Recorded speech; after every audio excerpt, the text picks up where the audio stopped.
not working? There you go. You are now. It was. Oh, that's better. I'll stop talking to myself now.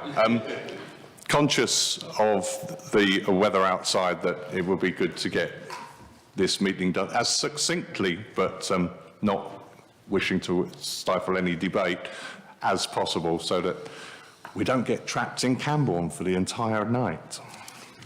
Although there are worse things.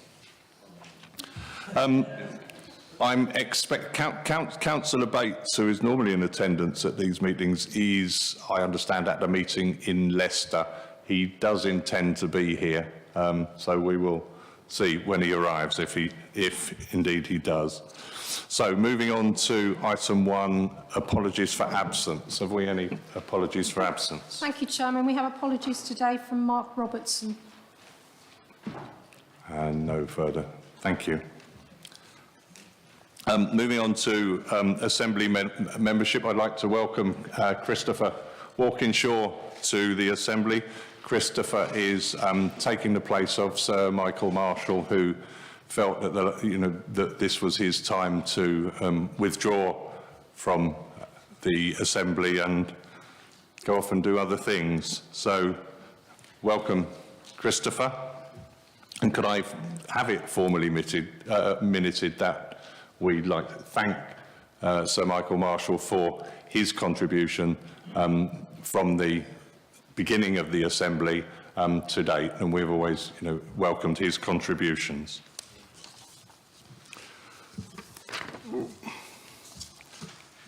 For the observant among you, can I also acknowledge that the interim appointment of Claire Ruskin to the Greater Cambridge Partnership Executive Board, warmly welcoming the appointment of a female to that board, probably not before time. But that leaves a vacancy for somebody else from the business community on the Joint Assembly. The Executive Board has been helping Claire identify somebody from the business community to join the Assembly. This process is still ongoing.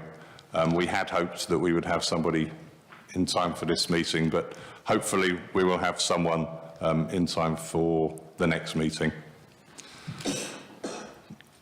Does anybody have any new declarations of interest? Okay, and if anything occurs to you on any of the items, just indicate, please, and declare them then. So, item 4, minutes of the previous meeting. Can I have your agreement that it's an accurate record of our previous meeting? Agreed? Thank you. And any correction or anything you want raising on page 1? Page 2, page 3, page 4, page 5, page 6, page 7. Oh, sorry, I saw an arm move. Councillor Smith. Thank you. Right, we had quite a long discussion about the proposal that the initial 2 or 3 rural travel hubs be temporary, and even though that's acknowledged over on the next page on bullet point 3, I do feel, since there was quite a serious discussion about why there wasn't sufficient confidence to build permanent structures at the outset, that should have been that should appear in the minutes. Thank you. Can we address that point? Lovely. Thank you very much. Page 8, which is effectively what you've just done.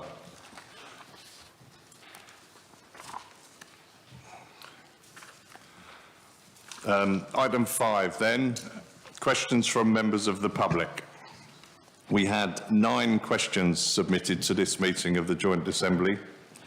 All the questions have been accepted under the standing orders relating to public questions as they relate to items on the agenda. So I will ask the questioners to ask their question at the start of each relevant item. Those items are item 7 on Histon Road and item 8 on the Western Orbital. One questioner has indicated that they are unable to attend, and they have been informed that their question they will receive a written response to, and that answer will be published along with those answered here today.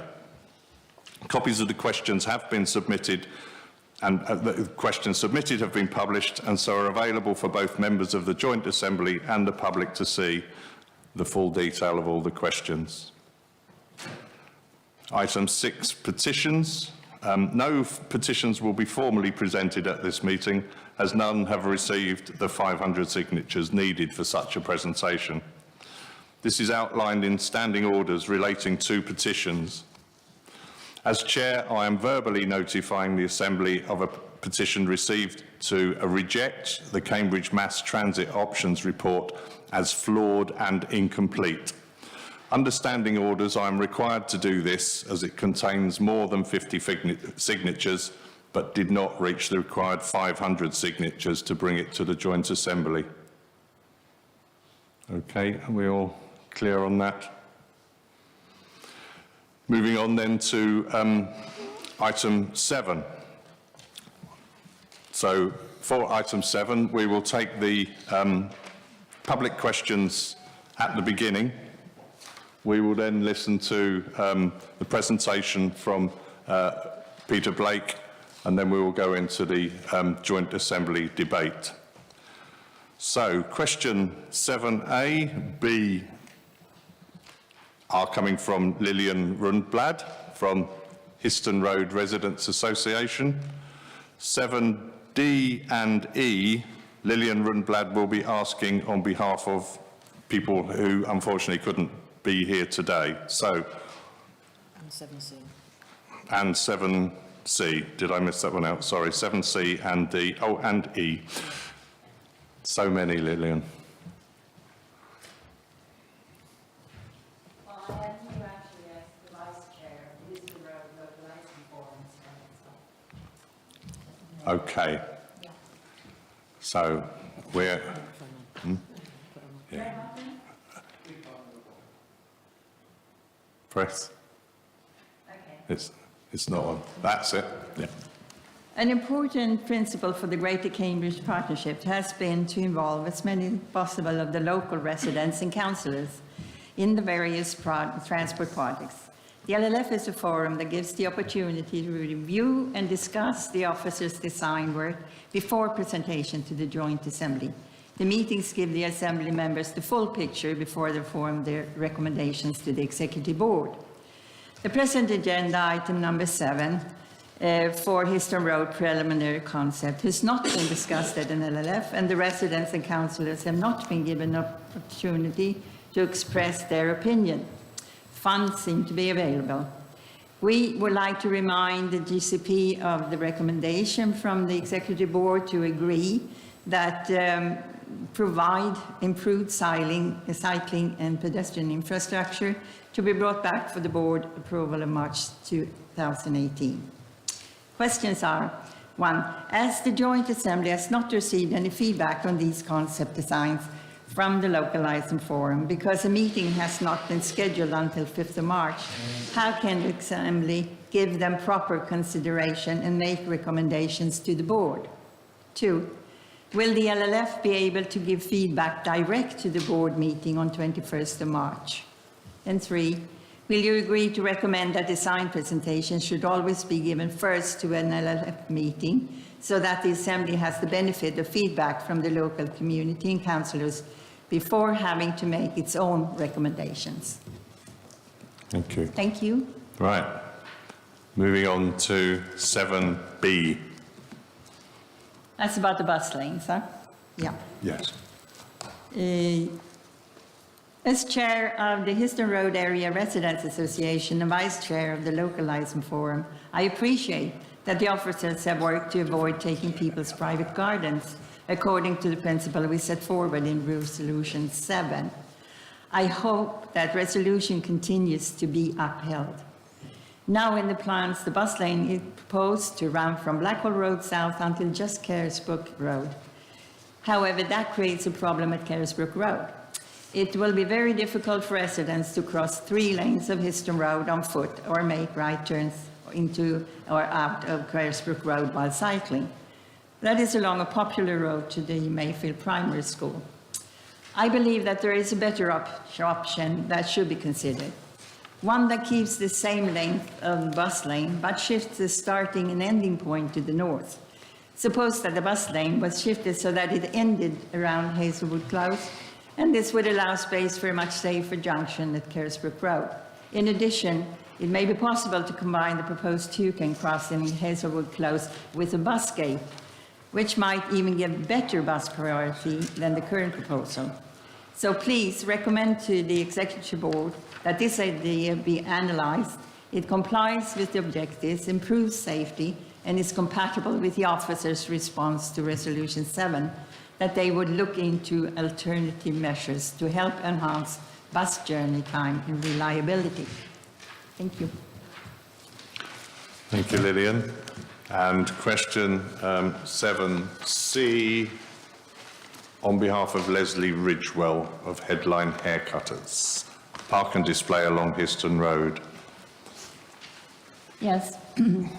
She says, as I am the isolated business situated at 69 Histon Road, Headlines Haircutters, for 40 years, I ask if there is any more action that can be taken to change the mind of the officers and project manager as regards the removal of the display directly outside my salon. It has been an endless fight for years to secure parking. Firstly, the street opted permit holder only without us being informed, and I fought for 2 years to get the meter parking added to this area. Within a short time after this, the new changes became public. I have attended many meetings and sent emails to the relevant people I've been told to put my case forward to. I felt hopeful that they would have accepted the suggestion of a peak time restriction on parking. I hope they would see that this way businesses stand a chance to remain open and a sense of community continued. Now, I have read through removal of on-street parking, and it seems they are pretty firm on business parking being very low down priority list.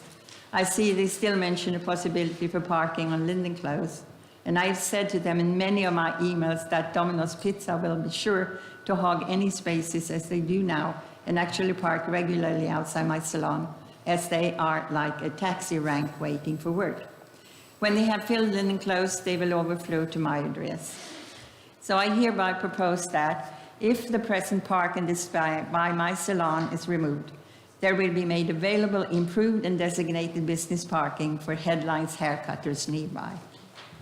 Leslie Ridgewell. Thank you very much. Takes us to question 7D from Liz Hughes. Darwin Green cycle and pedestrian link crossing required. Yes, and her questions are: 1, Darwin Green cycle and pedestrian link crossing is required.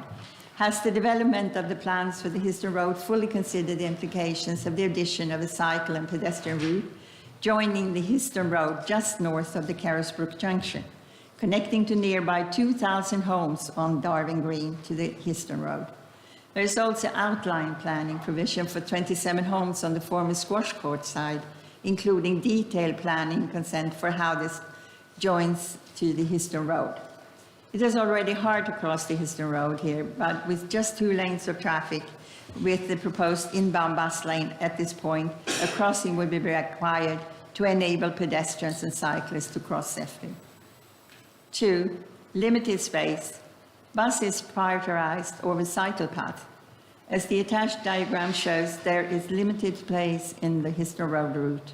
Could the committee consider if it is more important to prioritize a good cycle road capable of taking trailers, etc., above a stretch of bus lane that will end in a few meters? 3, cycles turning right. Will there be some islands or provision for cyclists turning right from the Histon Road inbound to town and from the cycleway connecting with Darwin Green north of the Carisbrook Road? It is already difficult to cross the road here, and as a cyclist waiting to turn right here, who has already needed to report harassment by a bus driver to Stagecoach, I feel that some provision should be made, especially as this is very likely to become a much more well-used turning point for cyclists with the creation of a link to Darwin Green. Thank you very much, which moves us on to question 7E from, on behalf of the Benson Area Residents Association committee members. And they are questioning about, first one, removal of parking at the south end of Histon Road. Off-peak parking, can the GCP confirm that they will consider retention of parking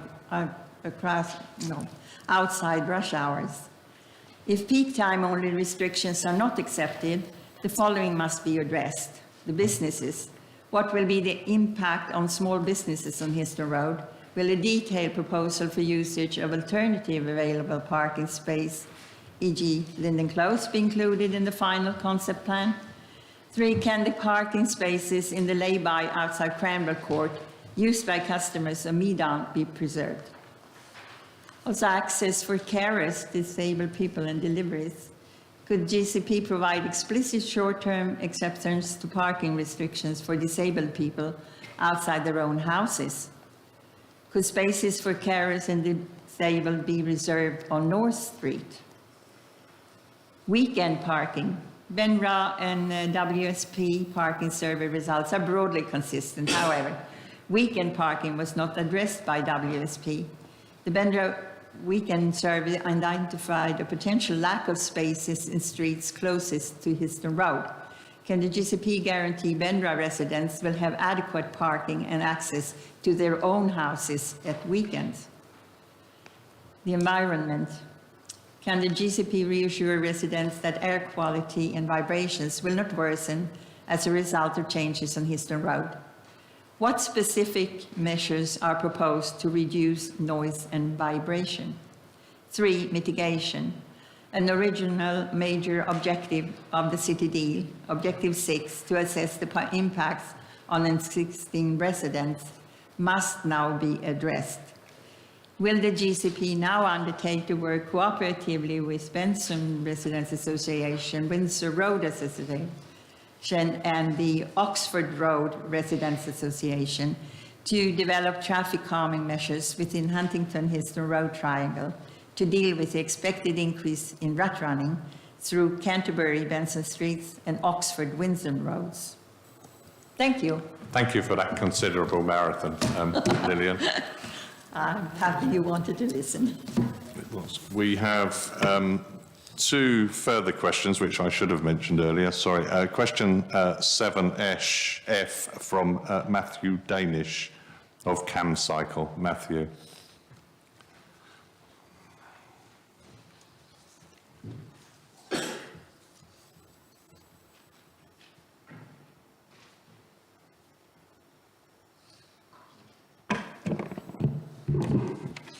Thank you for the opportunity to speak today on behalf of CamCycle. I have a question and a comment. The question is, what has happened to walking priority? Resolution 8 of the Local Liaison Forum states that at minor road junctions, cycle lanes and footways should be continuous and have priority. For example, the popular Copenhagen-style crossing design could be used, as it is in, for example, Walthamstow in London. The officer's response supported the resolution and stated that they would seek as much walking priority as possible. But that doesn't seem to be the case when we look at the latest plans. 16 of the side road junctions are designed with priority given to cars. They are listed in the appendix to this question. Some junctions are raised in level and some are dropped. But in both cases, the priority markings favor motorists over pedestrians. Giving priority for people on foot at side road junctions would better meet the project objectives of bus and walking priority while making the scheme friendlier for people along Histon Road. We request the Assembly to recommend to the Executive Board that they instruct the officers to design side road junctions so that the footway is continuous and has priority over turning traffic as described by Resolution 8. On a separate topic, we would like to commend the officers for working to incorporate many other ideas from the Local Liaison Forum into this current concept design. There is much progress, especially at the major junctions. However, we have serious doubts about whether the proposed 1.5-meter cycle lanes next to 3-meter bus lanes could ever be considered suitable for all ages and abilities. We would like the designers to keep these questions in mind when working. Could children safely cycle here? And could their grandparents safely cycle here as well? We recognize the difficulties that officers face, and will simply note that right now we hope to continue engagement throughout the consultation and final design process to help create inclusive walking and cycling solutions for everyone. Thank you. Thank you, Matthew. And item 7G, question 7G, will get a written response. And 7H, Michael Page, please.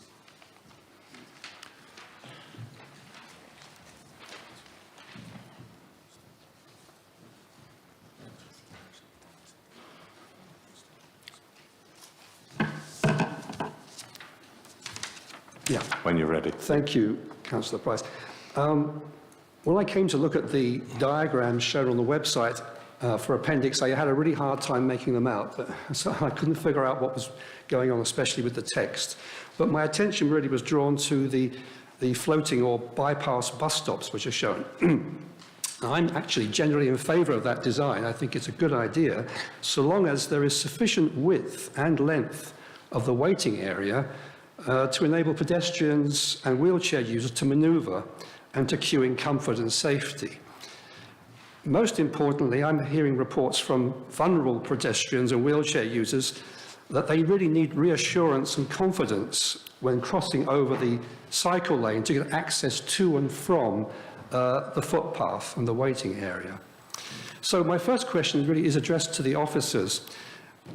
Can they give us an assurance that there will be zebra crossing type markings across the cycle path and perhaps signage as well to clearly indicate that when cyclists approach an area where pedestrians are trying to get to or from a bus, that the pedestrians will actually have priority in that instance?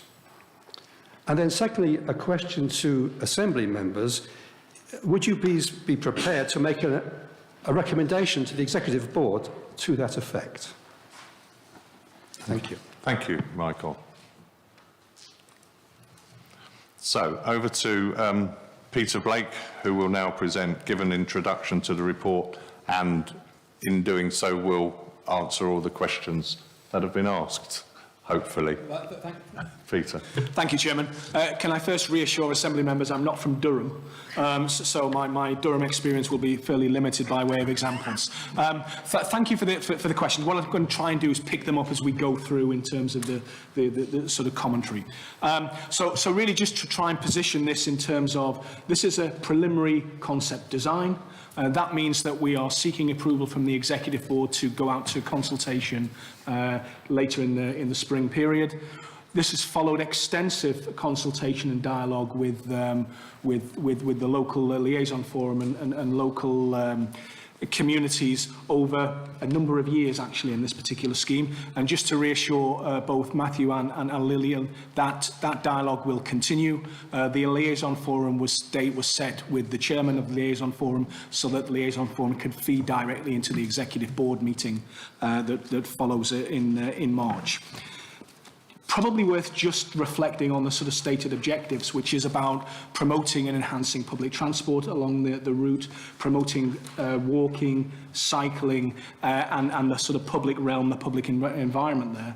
And then just to say that actually we can't achieve all of those things everywhere, all of the time, because clearly there's a balance within what is a fairly tightly constrained environment. So there has to be an element of compromise in terms of buses or parking, walking and cycling over the urban environment. The report outlines what we're doing, the proposals in the key junctions, and they've been dealt with really quite differently. So in terms of Victoria Road, Huntington Road, very tightly constrained, and we've been able to only develop some improvements for cyclists and pedestrians, whereas Gilbert Road, we've been able to really take on board much of what the liaison forum has said and delivered on that basis.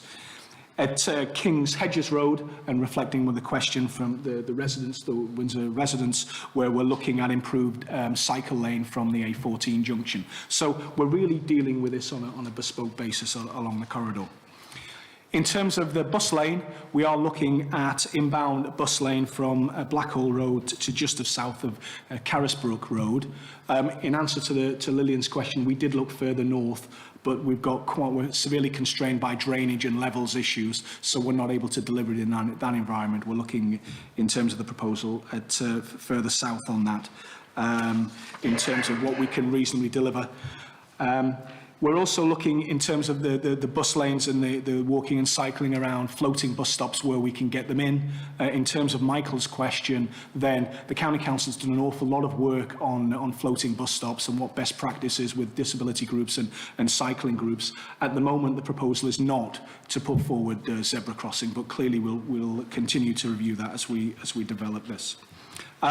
Improved cycling right along the corridors, some of that segregated around Gilbert Road and the Darwin Green Junction, where we can get it in. Some of that is on street.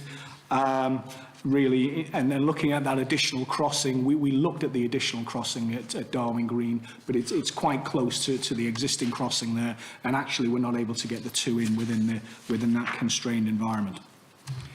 There were a number of questions around parking, and clearly this is a key issue and key consideration on the route, because if we have parking on Histon Road, that limits our ability both to deliver the public transport and particularly the cycling improvements.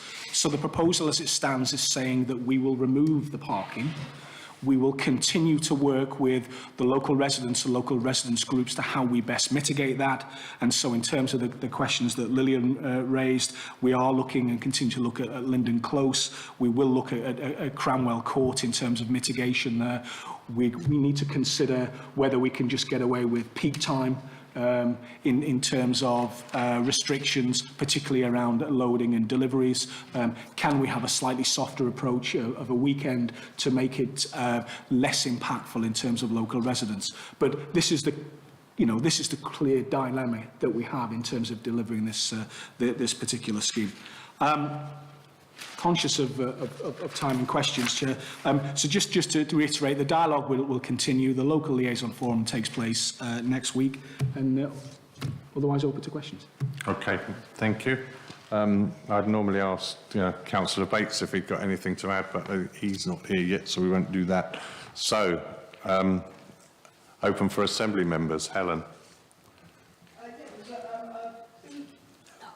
Sorry, big increase in the cost estimate here, and I guess my question was that because the estimate in the first place was wrong, or is it because the changes since we first started the consultation have substantially increased the engineering works required? Well, in essence, the additional estimate. The additional estimate we got marginally wrong, but actually in terms of trying to manage the various competing priorities, there's been a cost escalation as a result of that. Councillor Kavanagh, please. Yeah, there's been mention of the businesses on Histon Road, and I think you just alluded to the problems that can be created by delivery vehicles. And I'd be interested to know what plans you would be having to restrict the deliveries to the businesses. Because behind my question is the experience that many of us have in going down Mill Road, for instance, where although there are technically restrictions on when vans deliver and so on, they don't seem to be enforced, and quite often you have the free flow of traffic halted. And what would be tragic for this is where you remove the car parking outside the residences there, you get the cycleway in, yet you have this pell-mell delivery carrying on to the businesses. So although I'm talking about Histon Road here, I think it is something that affects the whole city. And I don't know if you, just changing slightly, I don't know if you addressed the point raised by Matthew about the priority on the side roads. I think that's quite critical. I mean, going back and just jumping back again to the businesses, we all want to support businesses, but I mean, for instance, when I go to London and so on and so forth, I see businesses on high streets and so on, but I also see the priority bus lanes, and I also see the cyclists carrying along without having their journeys interrupted by parked delivery vehicles. Thank you. Apologies, I forgot the side road issue. It is our intention to try and deliver as much priority for pedestrians as we can. There are obviously sort of safety implications and visibility issues, but we want to continue to work on how we can better give pedestrians priority on all of the side roads as we go through the project. The point around the loading, the delivery and the impact is a key one. We'll be picking this apart way through the traffic regulation order process, but the experience of London and elsewhere says that you have to have enforcement as closely enshrined in this as possible. One, to make sure that the traffic regulation orders are appropriate, but then you then have the enforcement resource that will come along and ensure that they are adequately dealt with, because an awful lot of this is actually, if people see it happening, they're more inclined to do it, whereas actually, if it doesn't happen, people are less willing to take a chance. So that's very much a conversation that we'll be having with colleagues in the authorities to how we can best deal with this. Councillor Smith, please. Thank you. A few points. Whilst broadly in favour, I've got some concerns. Very interesting to hear about the lady with the hairdressers.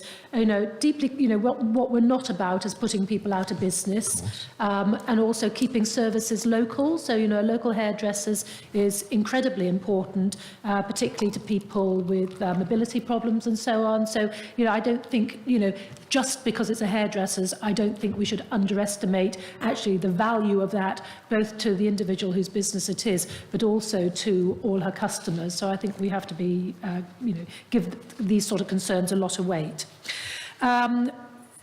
So we're removing lots of the car parking. Are we putting in extra cycle parking? Because again, if we're going to be driving people onto alternative transport, that's quite likely to be cycles. Cycles abandoned all over the pavements actually impede impede the safe motion for other cyclists, but also for pedestrians and particularly people in disability vehicles. So are we going to be putting in extra cycle parking?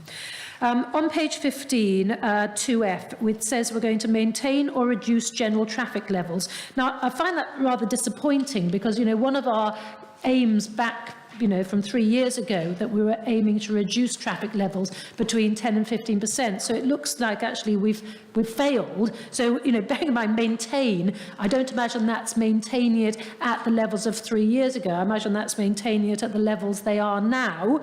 So, we need to kind of come clean about this. We really should be endeavouring to reduce traffic levels. I think it's a poor show if we're only looking to maintain them. Surely we can do better than that. On page 17, 3.5, when we're talking about bus journey times, we're talking about a very paltry reduction in journey time of 2.5 minutes, which hardly seems to be worth the effort, certainly possibly not worth the cost. But we're also claiming here that improvement of 2.5 minutes will enhance the reliability of the service. I'm sorry, I need that explained to me, how the 2.5 minute reduction in the bus journey time will enhance the reliability. I'm not bright enough to understand that. And then my final point is on page 18 on 3.15, where we talk about the cost-benefit analysis, which seems to have quite a large range of between 1.6 and 2.9. And again, I'd like a bit of explanation about that, please. Thank you. Peter. Thank you. I mean, just to emphasise the point around the parking, we recognise the impact, which is why we're being unabashed and saying that's one of the key dilemmas that we've got, and we need to continue to work on what the local arrangements we can come to try and mitigate that. We will be looking to introduce cycle parking where appropriate. I mean, clearly it is another pressure in that environment, but we recognise the benefits of delivering that.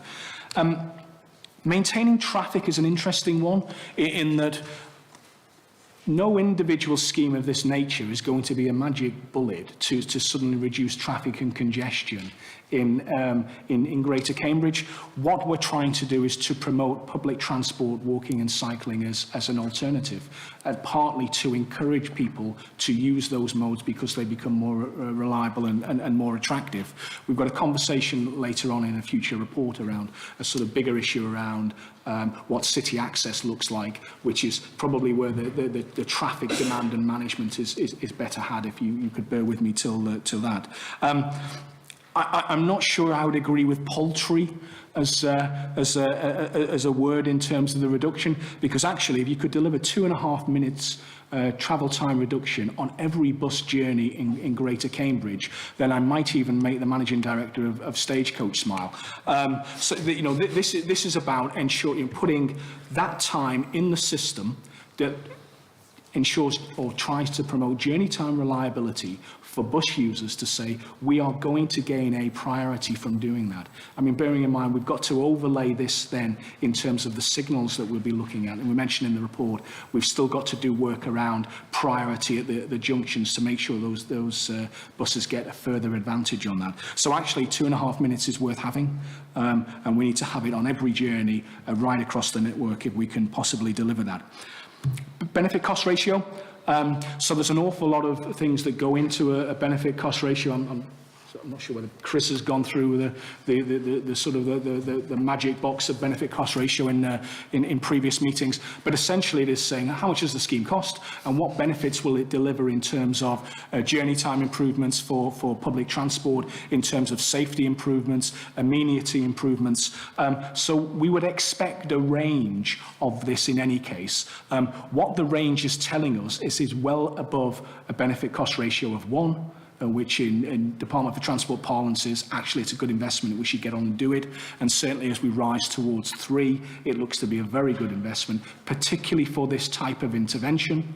So higher benefit cost ratios tend to come with highway schemes because suddenly there's a virgin road people can use and it generates a lot of benefits. Actually, public transport schemes tend to get a lower one. So this is quite a sort of a benefit in that terms. Yep. Lovely, thank you. Tim. Oh, sorry, Councillor Bick. That Tim. Sorry, you were in. Okay, thank you. I'll thank hold you, him Chair. back. Thank you, Kevin.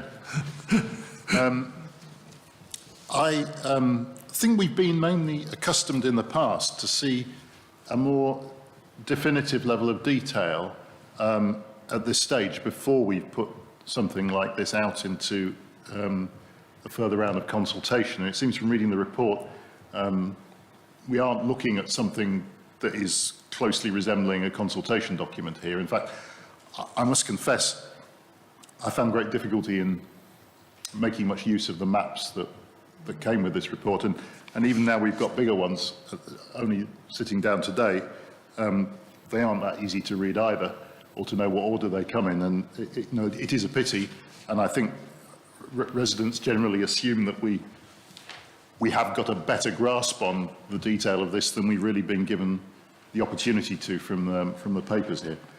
But having said that, I'm not sure the degree to which you've really answered the question that Lillian Rundbat asked at the beginning of her series of questions.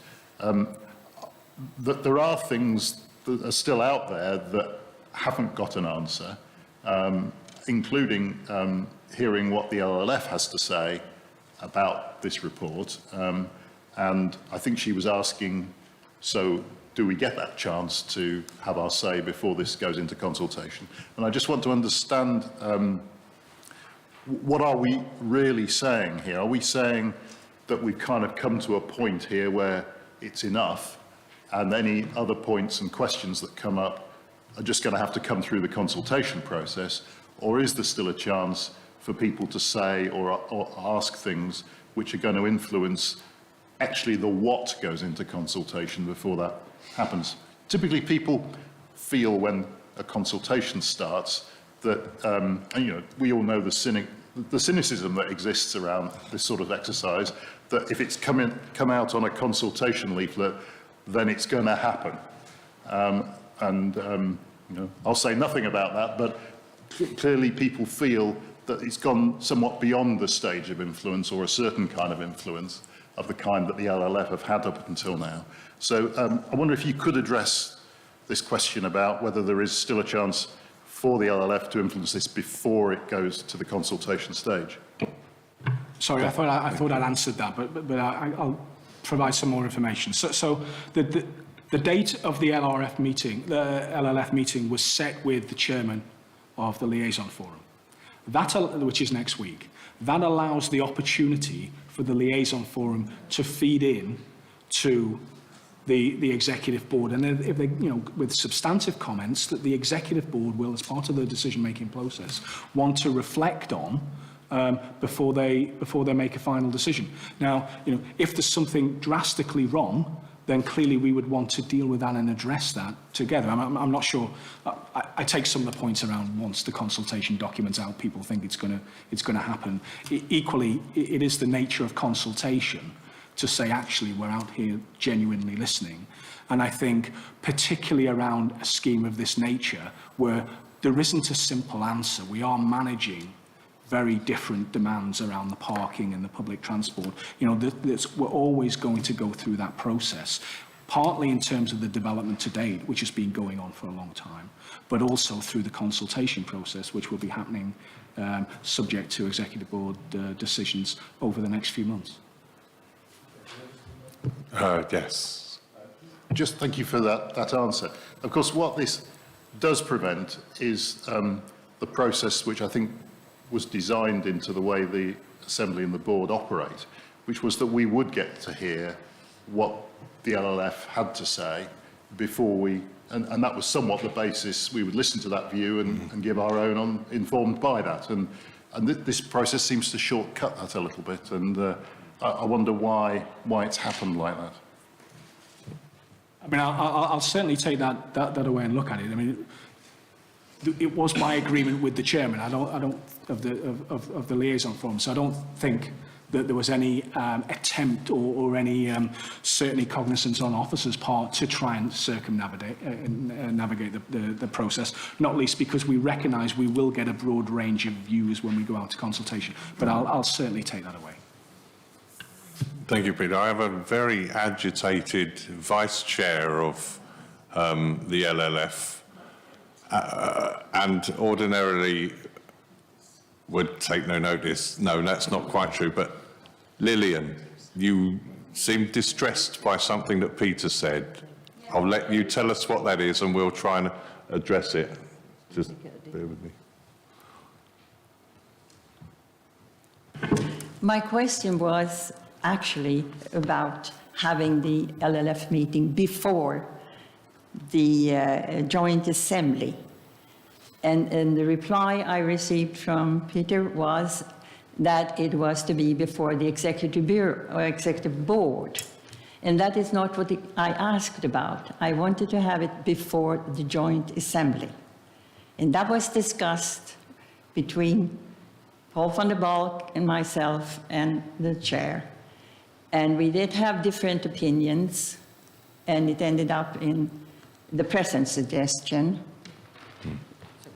That is what I would like to say. So would you please answer my question then? I'll do it. On the basis of what you've said, Lillian, it would have, that Peter was right. It was agreed by the chair. It may not have been agreed by you, but it does appear to have been agreed by the chair, and I'm not prepared to sort of undermine or overrule that. Sorry.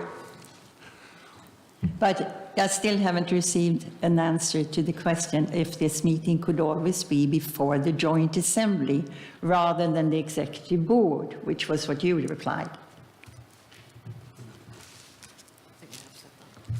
Yeah, try. I thought we'd said that, but... Sorry, this may be me misunderstanding. The agreement was reached with the chairman that the date would take place next week, and that the opportunity then would be to provide comments to the executive board. I recognise I've heard the points that have been raised, and we will take that away and we'll reflect on that. Yeah, thank you, because it is normal for, I think Tim's probably right, that greater detail comes here, we get to discuss it, and then the board, but okay. Thank you, Lillian. Dr. Wells. Really, just to follow on from Councillor Bick's point, I noticed if you go to page 62, it says for the Executive Board agenda on this item, the preliminary design with the strategic outline business case.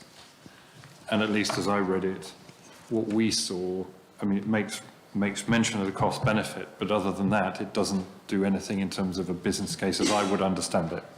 So again, it's a question of, are we seeing essentially the same material as are going to the Executive Board, or is there more on the business case that they're going to see that we haven't seen, which is the implication, I think, in the papers, but I may be wrong. Peter. There's certainly nothing we've got hidden away that we'll be showing the Executive Board that we've not brought here. Thank you. Thank you. Vice Chair, would you like to sum this up? Well, actually, I'm going to speak on my own behalf first, which is, given that I live in Cottenham, I am a regular cyclist along this route. It's my principal access to Cambridge, so I'm very familiar with all its idiosyncrasies. Can I say to start with that I found all those questions really helpful. The bunch from Lillian was collated, I thought, very succinctly, and the other two gentlemen were both very eloquent. And I'm not sure I heard an answer about the pedestrian access to the floating bus stops, but maybe we can. Maybe I wasn't paying attention at the time, so perhaps we could take that up. On the point about 2.1F, maintaining or reduce general traffic levels, I think it's well known that the B1049 North is one of the few radials in Cambridge, in and out of Cambridge, that had any remaining capacity. So I think holding traffic at its current level would be a triumph. It would be a positive outcome. It shouldn't be regarded as a disbenefit. And on the particular elements of the scheme, on page 21, GA 006, the sharper, better defined crossover point for vehicles wanting to cross the cycle lane to get into the left filter lane at the A14 junction at Impington. That would certainly make it a lot less hairy to come down from that roundabout towards the King's Hedges Road crossing traffic lights. That's undoubtedly the case. Shall we allow for a reply to the particular things about bus stops, and then I'll do the summit? Yeah, it was the floating bus stop question, please. I thought I'd outline that. Essentially, the County Council's undertaken an awful lot of work around floating bus stops, working with disability cycling groups and the like. Their conclusion is you don't have zebras at bus stops, and if you travel around the city, there aren't zebra crossings. So there would be a nervousness about introducing them at one point. Whether or not we agreed with them as a good idea, there would be nervousness with them just introducing it on one corridor in the city. But also the work that the county have done is suggesting that, certainly at the moment, that there is not a need to do that. Now, that is not a never.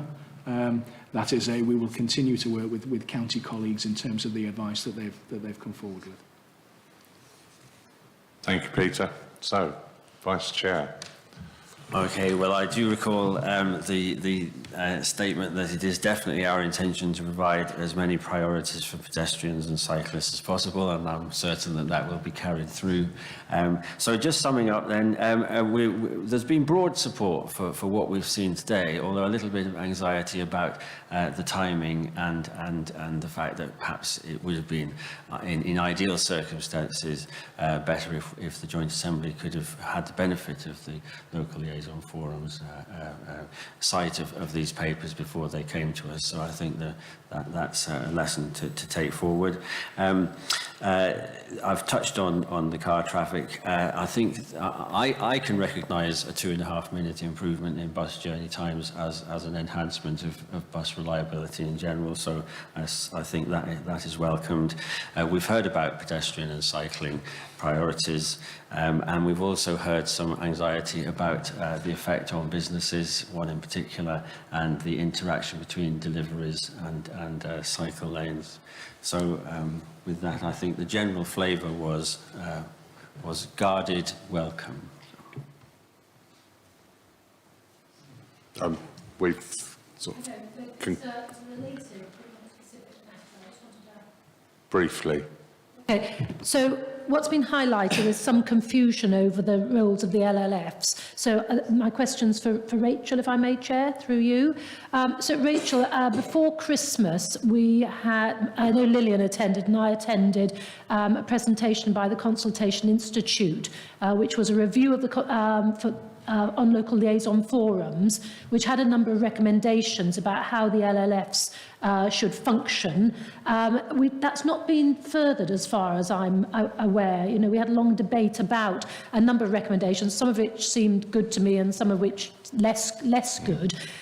I would suggest we need to complete that work in order to give Mr. Blake, as a new person, full understanding of how the LLFs work, because then there'd be a document there saying this is how they function with the Assembly and the board and what their role is. It's a bit of unfinished business, and I think it needs to be finished so that we avoid confusions like we've had today.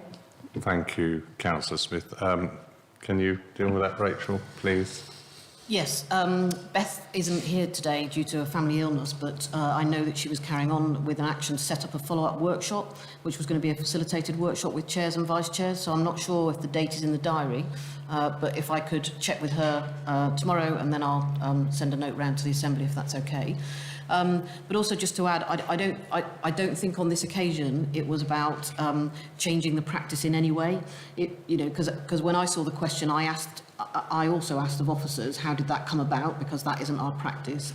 And I was assured that that was done in agreement with the chair. So we will absolutely take away and perhaps be slightly more assertive about when things should happen in future. But just to reassure, we are not changing the practice. And the other more substantial issues that I think the Consultation Institute's review has helped to highlight, we still want to work through with chairs and vice chairs in a constructive way. Thank you. It's just, it is 2.5 months since that meeting. Yeah. Point it well needs made. to be done.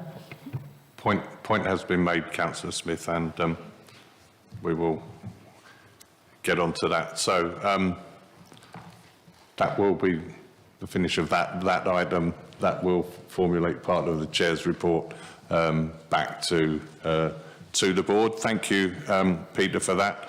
Moving on to item 8, Western Orbital. Again, I'm going to take the public question first, have the officer presentation, followed by the joint assembly debate. Question 8A then, Mal Schofield. Please. Good afternoon, thank you. You're welcome. Button in the middle. Big. That's right. Yep. Interesting really discussion about Histon Road. It's in the folder Attention to Detail. I'm not in that folder at all. I'm in another folder. It's called the Strategic Overview. And I'm asking a question here, which is a question of principle, really. I'm not excited by park and rides. I'm not offended by them, nor do I defend them. It's a point of principle, and I would ask you all, because as I see it at the moment, you are the strategy formulating body. I'm asking you a question for the first time. It's not your board. They just approve it, rubber stamp it, and it's certainly not for the moment the combined authority. So you are the policy-making body. So I'm asking you really about park and rides. And it's very interesting if you actually put park and rides in the context of the local liaison forums, because they don't really belong there. And I would ask you about your vision about park and rides. Do you see us developing a network of park and rides in the future, in which case what rough shape would that park and ride structure have? Or do you see it more as something that we take step by step, incremental by incremental, looking at a proposal for a park and ride, which is what we've got here, actually, and then trying to sort of work our way through that.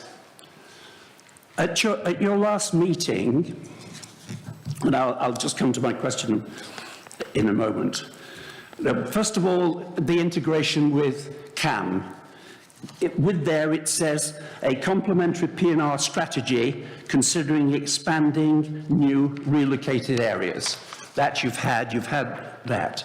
On the Sistra report survey results, which you had last time, it says in 3.53, commuters are the least likely to utilize park and ride services, with only 6.6% saying they do, so compared to 12.5% of other residents.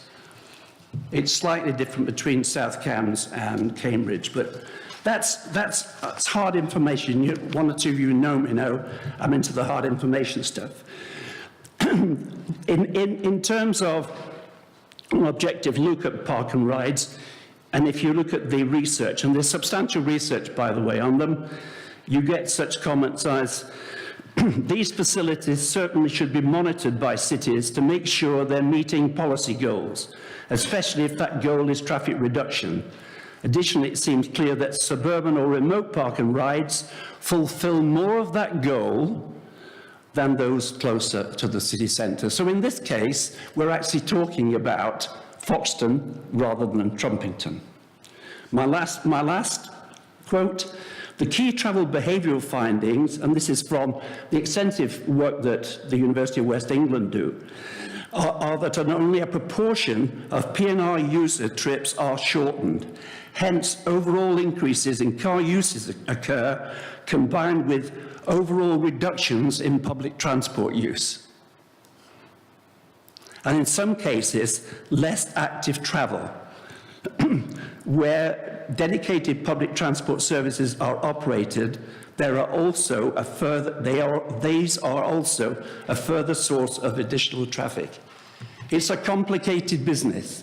You should not think that just by adding park and rides, we're moving towards a solution of a problem. In fact, the evidence internationally indicates perhaps that we're moving in the opposite direction. Thank you, Mal. Thank you. You've got my question there clearly. And your question is the Assembly in its vision preparing in the longer term time frame for a minimum of 2 park and ride sites, travel hubs on each corridor, is the question. I'd just like to know where you're going. Thank you. Thank you. Peter, over to you. Thank you, Chair. I mean, it may be best if I just start and answer the question around vision for park and rides. I mean, far be it from an officer to have a vision on these things. In the Cambridge context, park and ride provides a valuable part of the transport mix. What we're doing is exploring where additional park and rides would add value, where they would complement proposals to best manage traffic transportation across the Greater Cambridge area. Interestingly, examples that you raised around the impact of park and ride, in the small print of those reports, it did recognise that timing and location of the impact of traffic is important.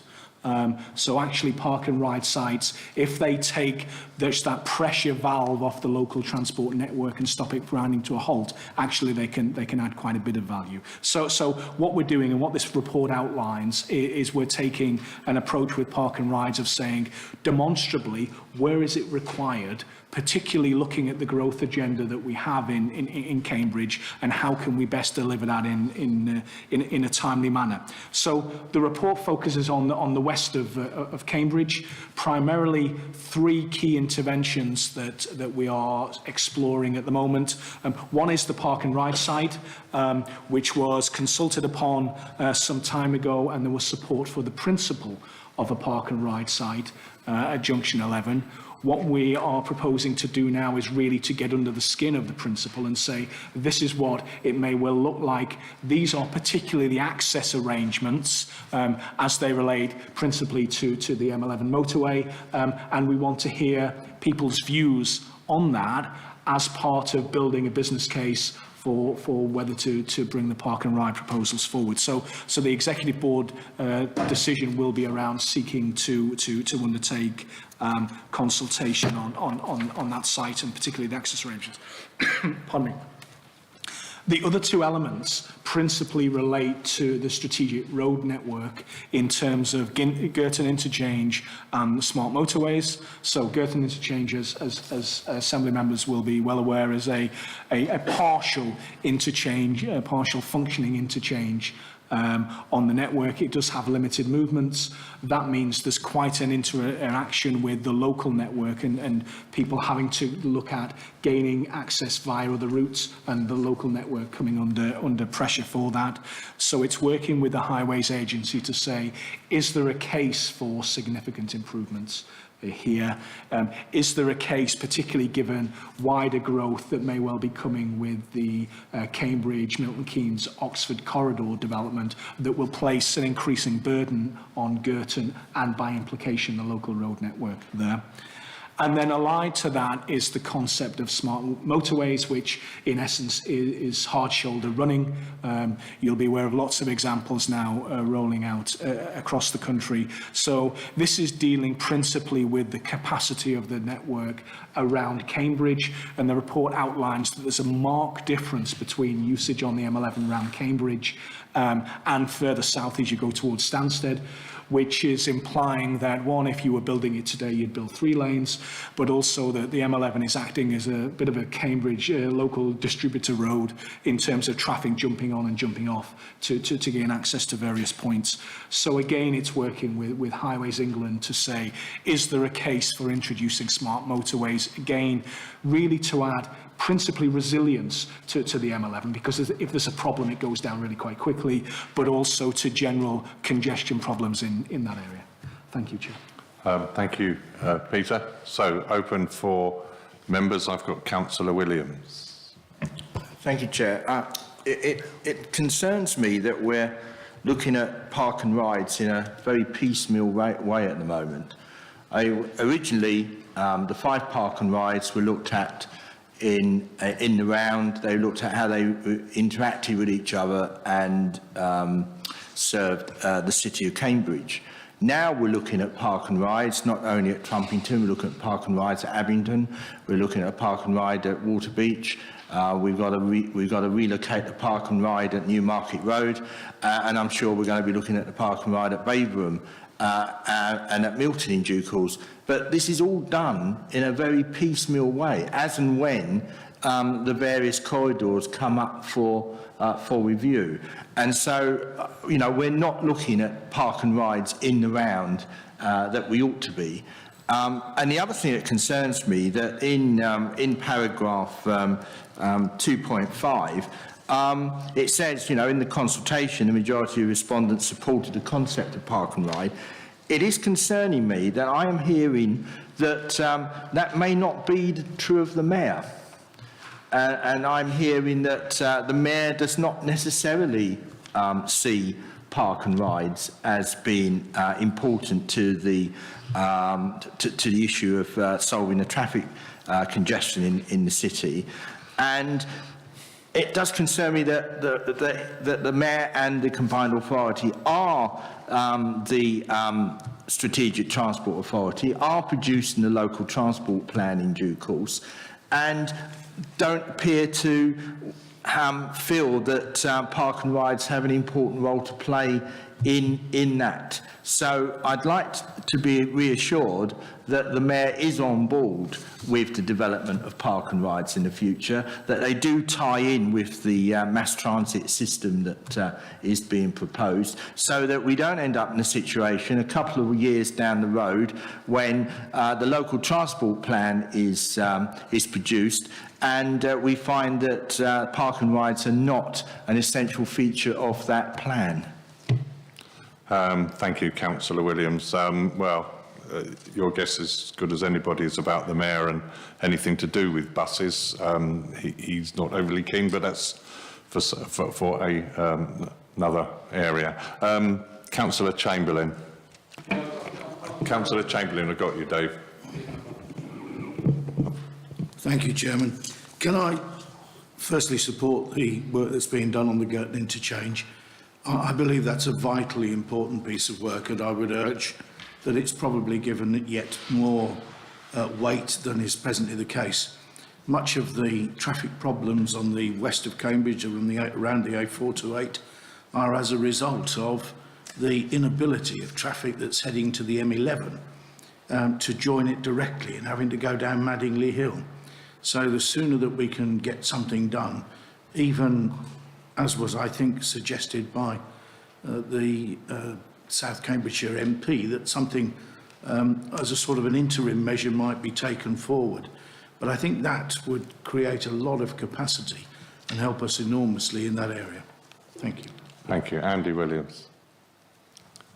So two comments. One is on we can still call it the Western Orbital. I appreciate having a smart motorway will be a good idea. I see elsewhere in the report it says this is not the same as having a sustainable transport link as a Western Orbital. So we keep calling it the Western Orbital. We should probably just change its name, because for me Western Orbital is the sustainable transport link, and actually having another lane is going to make no difference to sustainable transport down to the west, although it may well help the strategic road network as long as people can then get off at the junctions.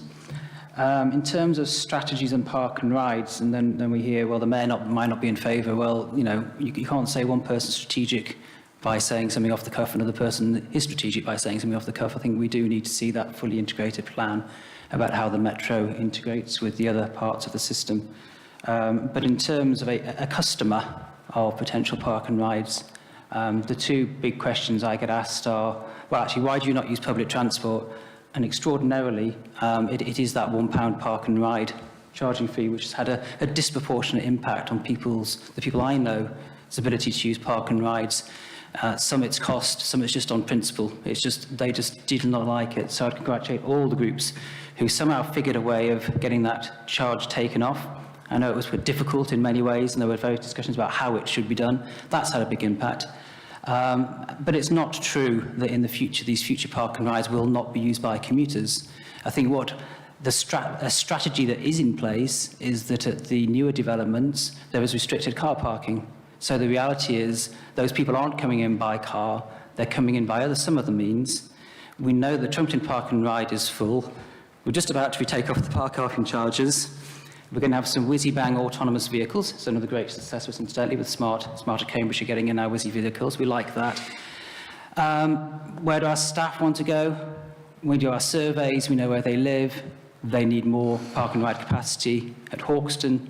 They need more park and ride capacity at Whittlesford, slightly further out than we are now. So the reality is, I can show you the data. People are voting that they would use these facilities. And AstraZeneca is just a small microcosm of the wider CBC population, and I'm sure those in West Cambridge in a similar situation would have similar views about a park and ride further out from Madingley.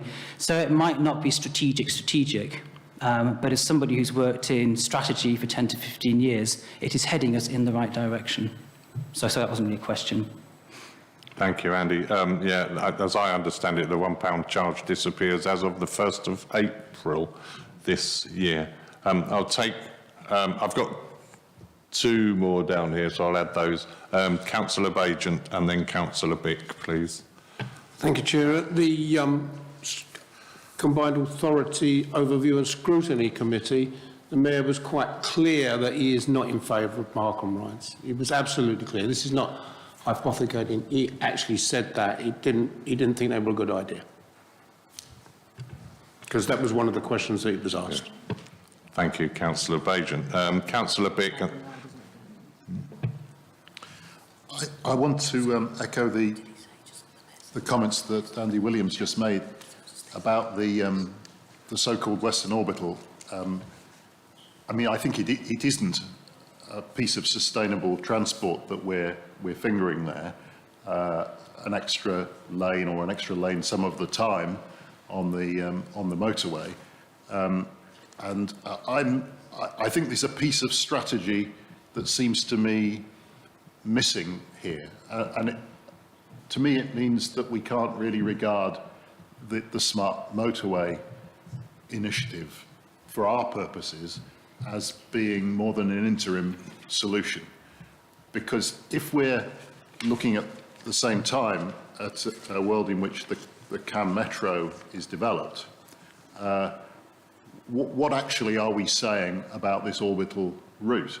Are we saying that people have to get off the CAM Metro somewhere up in West Cambridge, change to a bus and travel down the hard shoulder of the M11 to the biomedical campus or wherever they're going? Or are we saying that there will be some proper sustainable transport running down the stretch from West Cambridge to this junction in Trumpington and presumably onwards into the biomedical campus? That seems to me the most logical vision for us to have, but the problem was it wasn't on the illustrative or figurative map that we saw of the CAM Metro. And it raises all sorts of questions like, could the vehicle that we saw in the CAM Metro be really the one that goes down the hard shoulder of the motorway? Is that what we think? I don't know whether to think that or not, but it seems to be quite an odd vision to me, but all the same. Anyway, it says to me that this, and I'd be delighted to hear otherwise, because I'm hoping that we're taking big steps rather than small ones where we can, that this for our purposes, this smart motorway will probably be just an interim. The other thing is about the consultation around the park and ride site, which I read in the report is the thing that we're working towards, and that could happen quite soon. What actually is the scope of that consultation?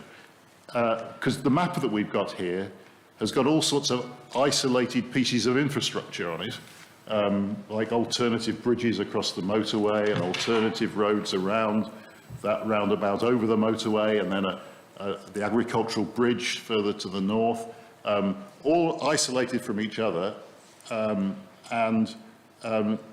It just seems slightly odd again that we're looking at a consultation on all of this and we don't really have the detail that even illustratively links any of this up. And I'm just wondering how people will be able to comment on it. And I have a concern that although this agricultural bridge has always been referred to in the context of this extra park and ride as a means of getting buses across the motorway unimpeded, what actually happens when they've got over the motorway from the south? Because the map that we've got here shows that in order to access the other park and ride, and therefore I think the busway, it's going to have to negotiate the fact that there's development under construction going on right in its path, and it would have to be crossing an area that I think is designated as a country park. And so there are all sorts of questions associated with this, and I'm just wondering how ready is this for consultation? Because I hope it's not, again, like the Histon Road exercise, where we're being told that there's some themes here. They're going to very quickly leave us and go on to a much more definitive consultation. But we really don't have the pieces to join this up, and I'm sure people are going to need a bit more to go on to take a view. Before I bring, because I've now got two more questions, I'm trying to be fair to Peter here with taking lots of questions. If I get Peter to respond to the questions that I've had so far, and then Bridget and Christopher, I'll bring you in after that. Peter. Thank you, Chair. Again, I couldn't possibly comment on the Mayor. I wouldn't speak for the Mayor. What I would say is that the CAM proposal that went through the Mayor and the combined authority a few weeks ago expressly put park and ride in this location as a key component of delivering the CAM network. So there's a recognition that actually people need to be able to access CAM at appropriate points. One of the points is on this corridor. Wouldn't accept it's being delivered piecemeal. Actually, there's a recognition, I think, that we need to be providing far more alternatives, that they're coming forward in terms of this corridor or the A10 corridor. I think that's as we move into delivery and the conversations take place there. I couldn't have described smart motorways any better than Andy did. The only comment I'd say is actually delivering smart motorways gives us some quite short-term benefits around junction improvements, and particularly if you're queuing to get on the Trumpington of a morning coming south, then we'll take that, and that links with Councillor Bick's comment around is it interim? It absolutely is interim. Then we need to decide as CAM develops what opportunities does this additional capacity give us. Because smart motorway should only be used part of the time. It's not just jumping to 3-lane running all the time, only when there's a problem on the network. I missed. Yeah, I was going to just pick up your question, sorry, which was about Girton interchange, just because it predates Peter. And I can't remember exactly which meeting it was, but I'm happy to circulate it again, that we did do some work with Highways England as to whether we could deliver just some of the additional movements at Girton in a quicker time frame, actually while the current work is going on. And they did look into that, and they gave us a very thorough sort of response to that, which we did work with the local MP in receiving that, and as a result of that, that's why we are now lobbying to have it taken into account for RIS2, their road improvement strategy. It doesn't mean that we're necessarily arguing for an all movements interchange, so having a smaller additional movements is still on the table, but it's just the timescale that we couldn't, we do need to do it as part of the expressway was their advice to us, and that's what we're lobbying for, really. Councillor Smith. Thank you very much. Mr. Blake will soon realise that never a meeting goes by where I don't moan about the diagrams in our packs. So figure 3 is illegible. It's lovely to have an A3 version, but for the umpteenth time, please can we be sent the lovely A3 versions in our pack so we know what we're talking about. Right. I'm glad to hear about Girton interchange. I think we all know it's really important we continue to lobby here.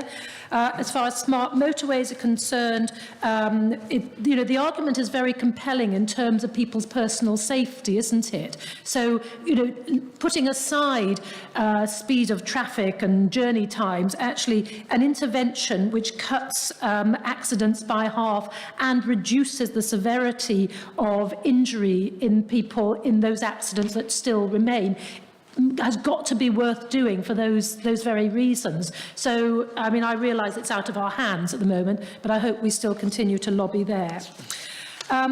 As one of the 3 South Cams representative here, I'm sure my colleagues will agree that part of our role is to be guardians of the 105 South Cambridgeshire villages. So therefore, I have to voice concerns about the impact that a very, very large park and ride is going to have. And I've got a statement from the local member that I'd like to read to you. It says any intervention should not increase the A10 traffic through Harston and to the M11 junction, and ideally should reduce it. And so I'd like you to take this into consideration, please. To this end, before public consultation, the collected data of the current traffic flow should be analysed. I trust you'd be doing that. The effects of the various proposed changes should be assessed against these. One model not assessed yet is a model where there's no vehicle access or egress onto the A10 into or out of the new park and ride. This assessment should be done. I'm interested in your view there. Given the uncertainty of future traffic modes, the minimum size of a PNR should be built to start with. Therefore, reducing unnecessary tarmacking of the green belt should actually the full capacity not be needed. I think this is quite an interesting idea. We're already talking about putting in temporary transport hubs until their worth is proven. Why not put in reduced size PNRs until the need is clearly demonstrated? Other means of mitigation of Harston traffic should be investigated. Dualling of the A505 to improve Royston to M11 Duxford journeys. This might encourage HGVs to avoid Harston and take cars from new developments in Royston. And one of the really important ones, in my view, is develop a good station and cycle car park at Foxton to encourage train use to the Cambridge stations. I personally feel that, more work on Foxton and on what its actual capacity is should be going on alongside this work, because actually, we might be able to do stuff out there, and we've already heard from Mal about the added effectiveness of some of these more remote park and rides, that actually that might reduce the need for so much tarmac, within the green belt. So, I'd like you to consider that. There's quite a lot of sort of modal verbs here. I'd like, a bit more certainty in some of the things we're doing, and some of the explanations are it's a bit difficult to follow some of the arguments here. Some of it's a bit thin. I'm not going to go into lots of detail at the moment, but, a bit... we've been doing this for 3 years. Actually, most of us, I think all of us, understand it really well. We can actually cope with quite a lot of information and quite a lot of evidence. And I think all of us like that additional information, rather than just sort of bland statements. We like a bit more evidence of where they're going. I think that's enough for now. Thank you. Thank you, Councillor Smith. Christopher Walkinshaw.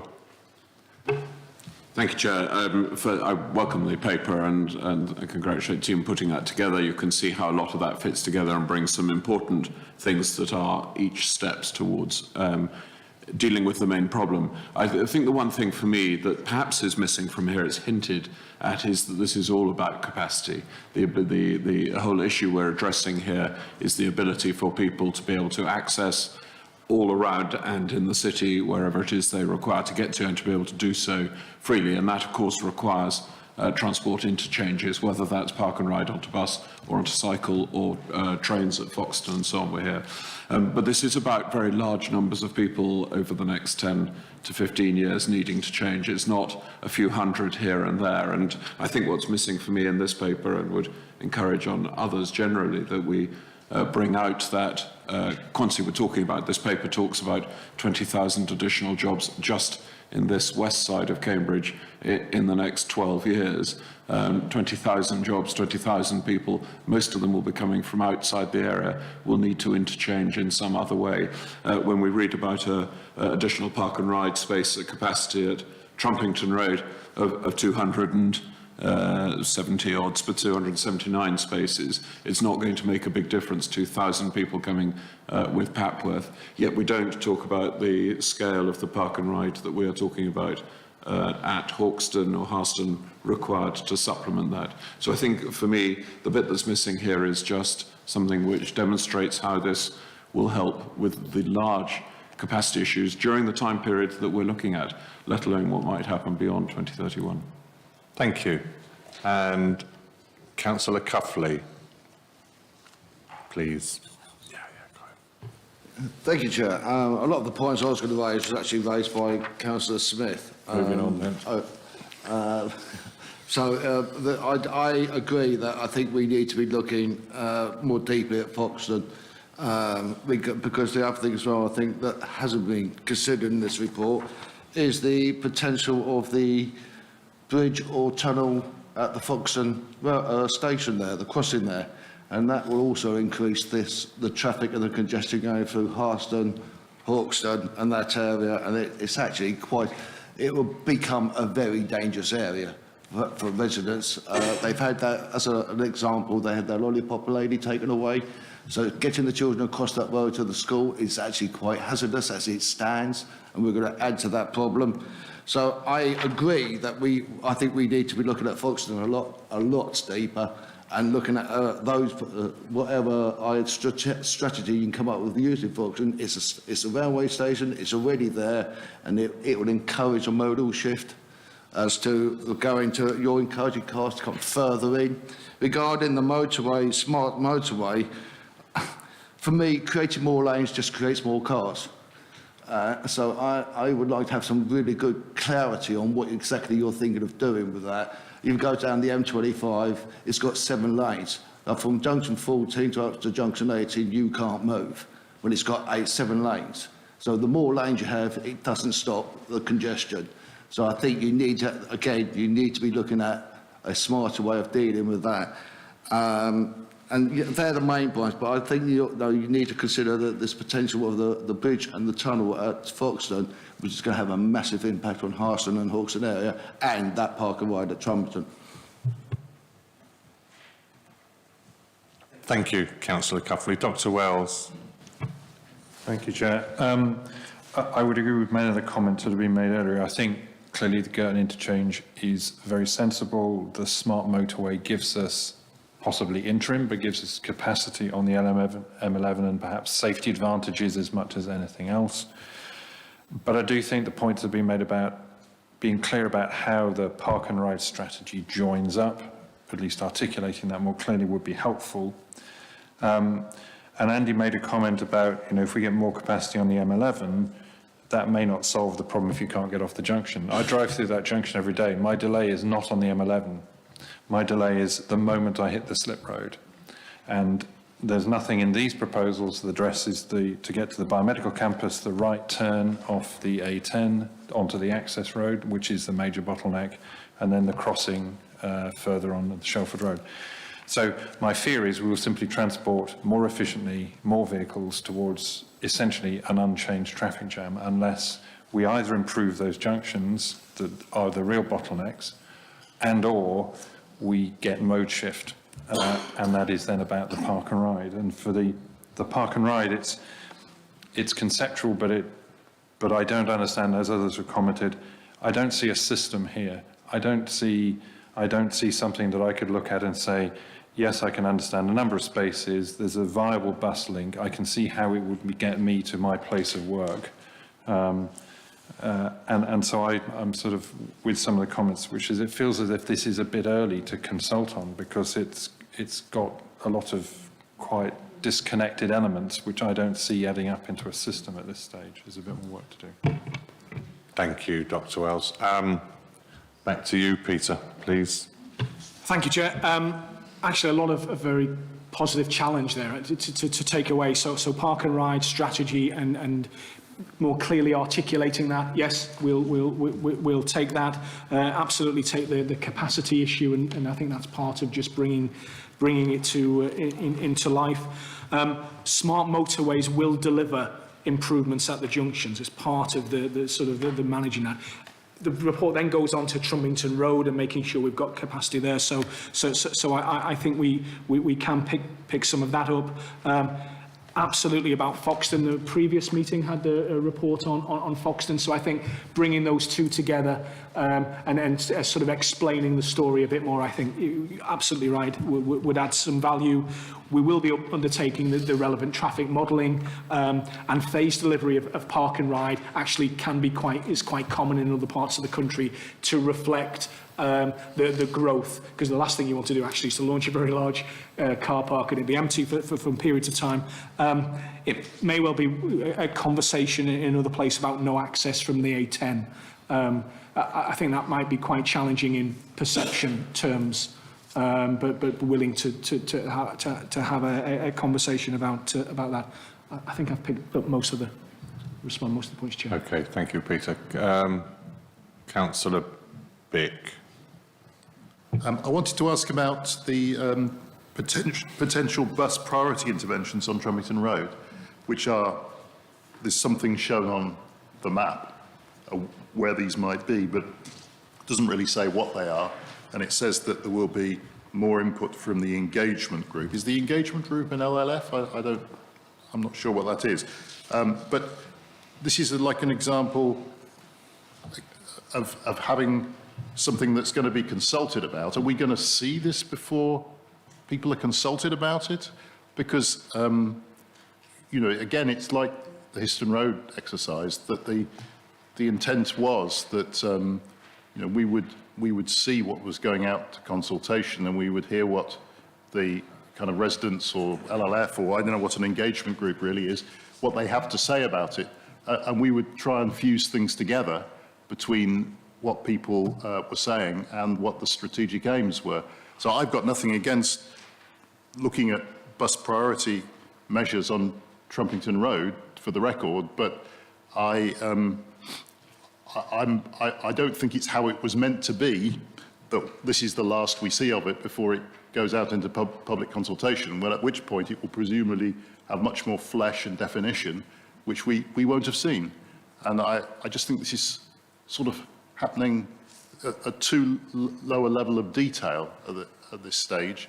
And I wonder if, can we have this back before it goes to consultation, when you've made up your mind what it is? Chair, I remember we've had a lengthy debate about Foxton and didn't decide that it needed a huge park and ride. The emphasis, as I remember, was much closer up on the M11, and I remember Andy saying that he really needs that park and ride to feed into the biomedical campus. You know, Councillor Smith says she's there to defend the villages of South Cambridge. This whole project is to stop the traffic from coming into Cambridge City. And as such, as a representative of Cambridge City, I need to make the point that we need big park and rides. We need to keep the cars outside of Cambridge, and they need to be part of a strategic decision, and we need to keep moving with that, because the problem's getting bigger and bigger, and we just keep talking about it. And this is one of those situations. We talked about Foxton at great length, and we decided we didn't want a big park and ride there. And we decided that probably the best idea was up by the M11. And I think that we're going round in circles a little bit here. Thank you, Councillor Bajent. Helen Valentine. Yep, following on from Tim Bick's question around Trumpington Road, I too was unclear about what was being proposed. There was these red circles. I didn't know if they were junctions where bus priority might be considered, or whether there were other things that might be considered, because there are issues along Trumpington Road, not just on the way in, but on the way out. Particularly around the Waitrose junction, which gets very congested, and I'm not sure that just giving bus priority on a sort of right-hand turn where there was cars backing up is going to make much difference. So it was really a question around what is being proposed here. Thank you, Helen. Right, Peter, can you take those three? And I think we'll probably wrap it up at that. So the detailed proposals haven't been produced for Trumpington Road. The original idea was that they're not coming back here, but I've heard what you've said, and so we'll go away and we'll reflect on that, because the idea was they were going to be very sort of concept level in terms of we need to try and come forward with some detailed some outline proposals as to what they may look like. But if I take that away, and we'll sort of formally respond. Just in terms of the point about Foxton, they serve slightly different markets. The Foxton and the M11 sort of road and rail, and the idea is we need both, but we just need to convey that story, I think, in a slightly more coherent manner to outline to yourselves and to residents. Thank you, Peter. So, Vice Chair, would you like to sum that lot up? Yes, well, I think the questioner really set the tone for that debate. He asked whether we had a strategic approach to park and ride, or whether it was piecemeal, and that was a recurrent theme throughout the debate. There was some uncertainty, although I think it was clarified, about the position of the Mayor. Everyone seems agreed on the importance of the Girton interchange and the missing links, or whichever of the missing links we can bring into being as soon as possible. We were urged to keep in mind the concept of the Western Orbital, and in particular bearing in mind the need to increase capacity. A smart motorway, which I think is a misnomer. I think a lot of other people have said this, but if all it means is hard shoulder running, that may not be quite such an exciting phrase as smart motorway, but it does increase resilience and safety, and it does improve junction performance. So I think we are behind lobbying government to bring that about. Then we were asked which elements of the scheme are sustainable. In particular, we should bear in mind that new developments have a very restricted parking policy, and that might tend to make park and ride an attractive proposition, notwithstanding some concerns about local impact. Thank you. Okay, well, I think that's, nicely summed that up. that will go again in the report from here to the board. So I will move on. Thank you, Peter, for that. Moving on to item 9, city access, which I will take, which Peter will present, and then a joint assembly debate. So over to you, Peter. Just going to move to try and...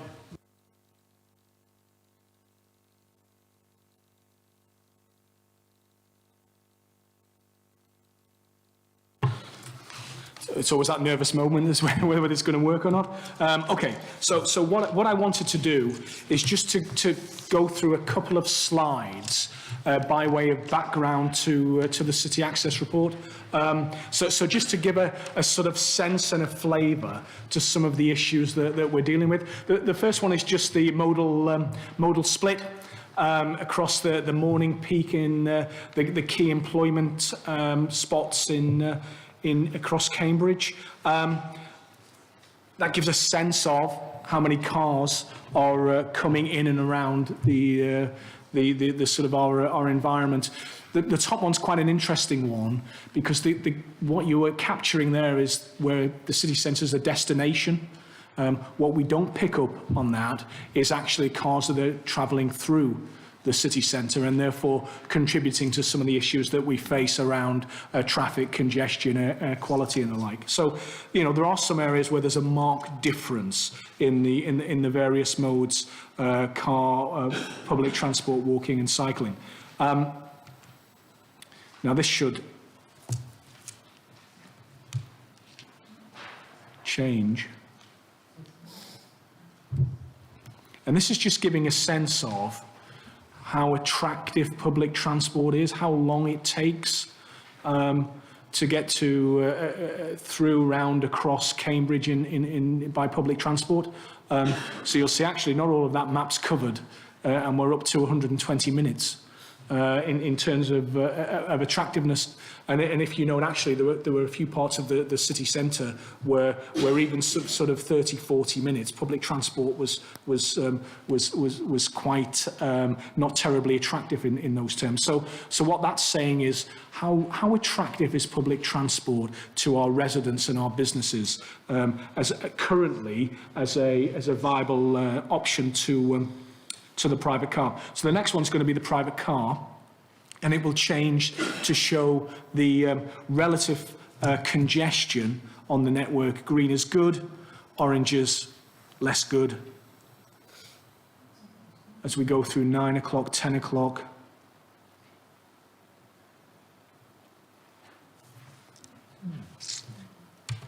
Weekday. Weekday.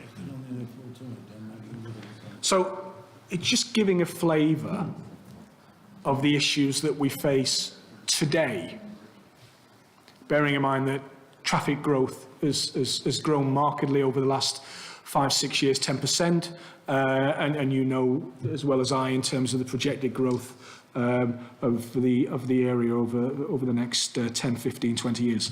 And then finally, this is a air quality hotspot. Just gives an indication. We see it on the strategic road network, so A14, M11, you would expect to see that given the volume of cars.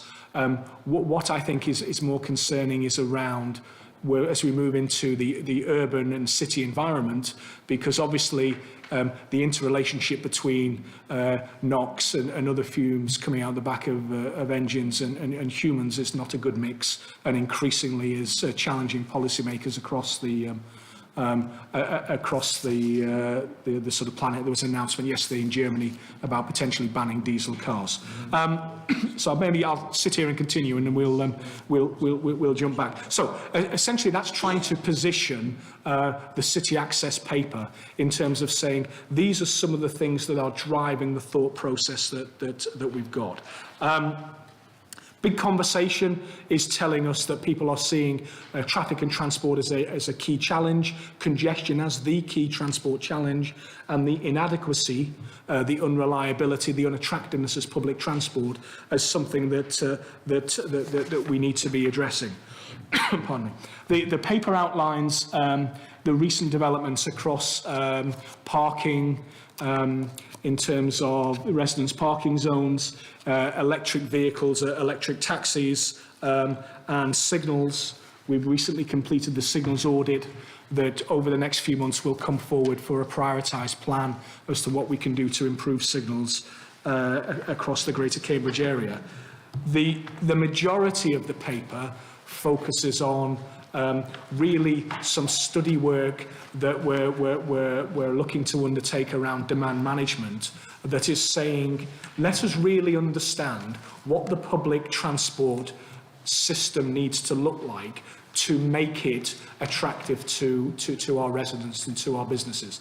It's very glib of me to come along and say we need better public transport. What does that mean in terms of frequencies? What does it mean in terms of the fares, reliability? So undertaking a piece of work that really gets under that and says this is what an attractive public transport network would look like, and interestingly, this is how much we think it would cost. So we start to get to build a picture of how we might go about dealing with this. It also considers what we might have to do around demand management, which is some form of management of the available road space to encourage public transport usage, but also to sort of deal with some of the issues that those maps are showing, and I'm conscious I've left the air quality one on. That wasn't deliberate, it's just it will go blank if I hit the next button. But really sort of flags and tackles some of those issues, some of the issues that the GCP have been tasked with around traffic congestion, around promoting sustainable modes. So managing demand, you can do that in a number of ways. It may well be that sort of traditional physical demand, you close the road, you pedestrianise the high street. It may well be looking at various parking controls, residence parking, parking charges, but then perhaps moving into workplace parking, which is something that Nottingham have progressed. Interestingly, with that map up, it may well be a sort of toxicity charge or emissions charge options that may well be available to us, or indeed intelligent charging, which is, could we come forward with proposals that there may be a charge based on the prevailing conditions of the network? So if there was peak hour congestion, would you want to have a charging mechanism that would respond to that? So the piece of work is really to try and say, what are the public transport alternatives? How would we link it with the other policy measures around demand management? And if we pulled a demand management policy measure, what would be the impact? So if we closed roads, would the impact simply be displacement as opposed to overall traffic reduction? If we introduced toxicity charge, what would be the impact in overall volumes of traffic? And would that impact change over time, perhaps as we move towards electric vehicles and the like? So would we have to continue to keep this under review? Perhaps leave it there, Chair, and maybe allow for the conversation. And I will take the slide out for now. Thank you, Peter. Councillor Kavanagh. Yeah, thanks for this. I was reminded yesterday by items in the national news, because I think I raised this before at one of our meetings. The idea of having what they're calling air pollution exclusion zones outside schools. Because if you look at our statistics for the congestion that affects the city, it's always been plainly obvious that during term time, the city is under huge pressures. And it could be a quick win to bring in, as has been brought in or been trialled in Solihull, Croydon, Edinburgh, and there's even been a small trial in our locality of Histon, outside the school there.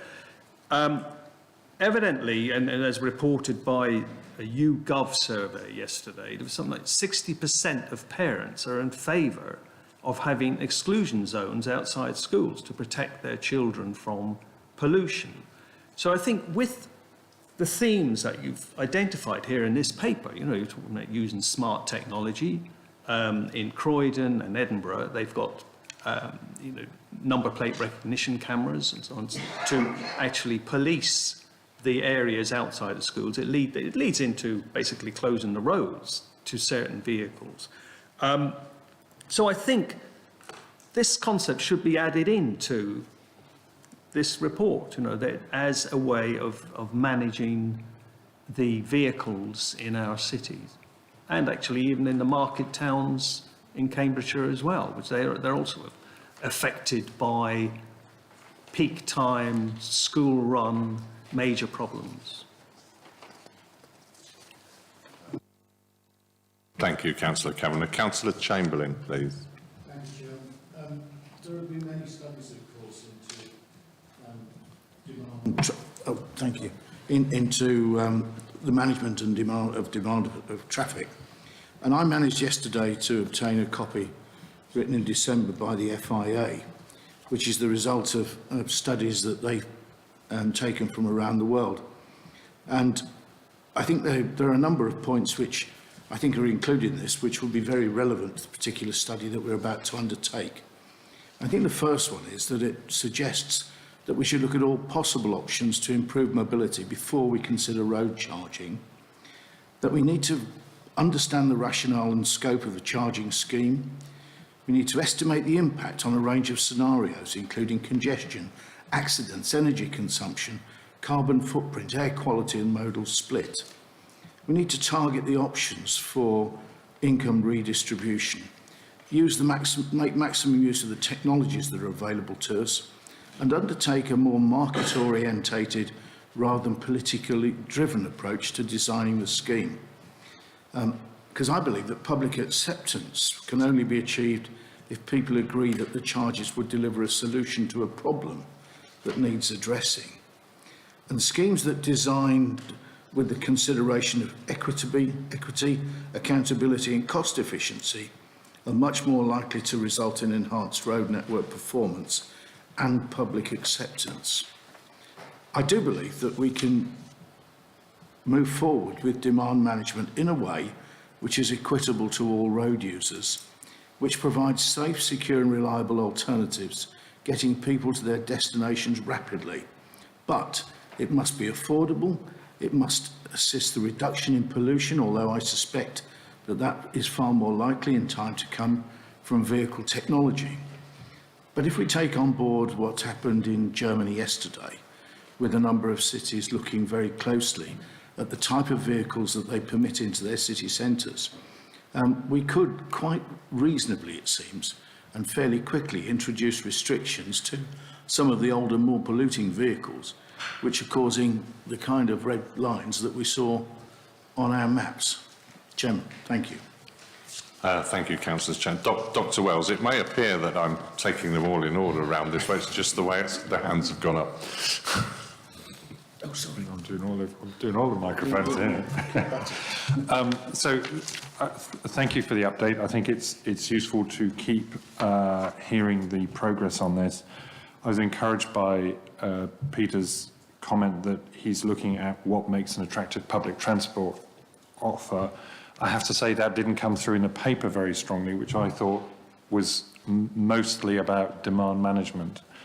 So I'm glad that he clarified that work is also going on the attractive public transport side of the equation.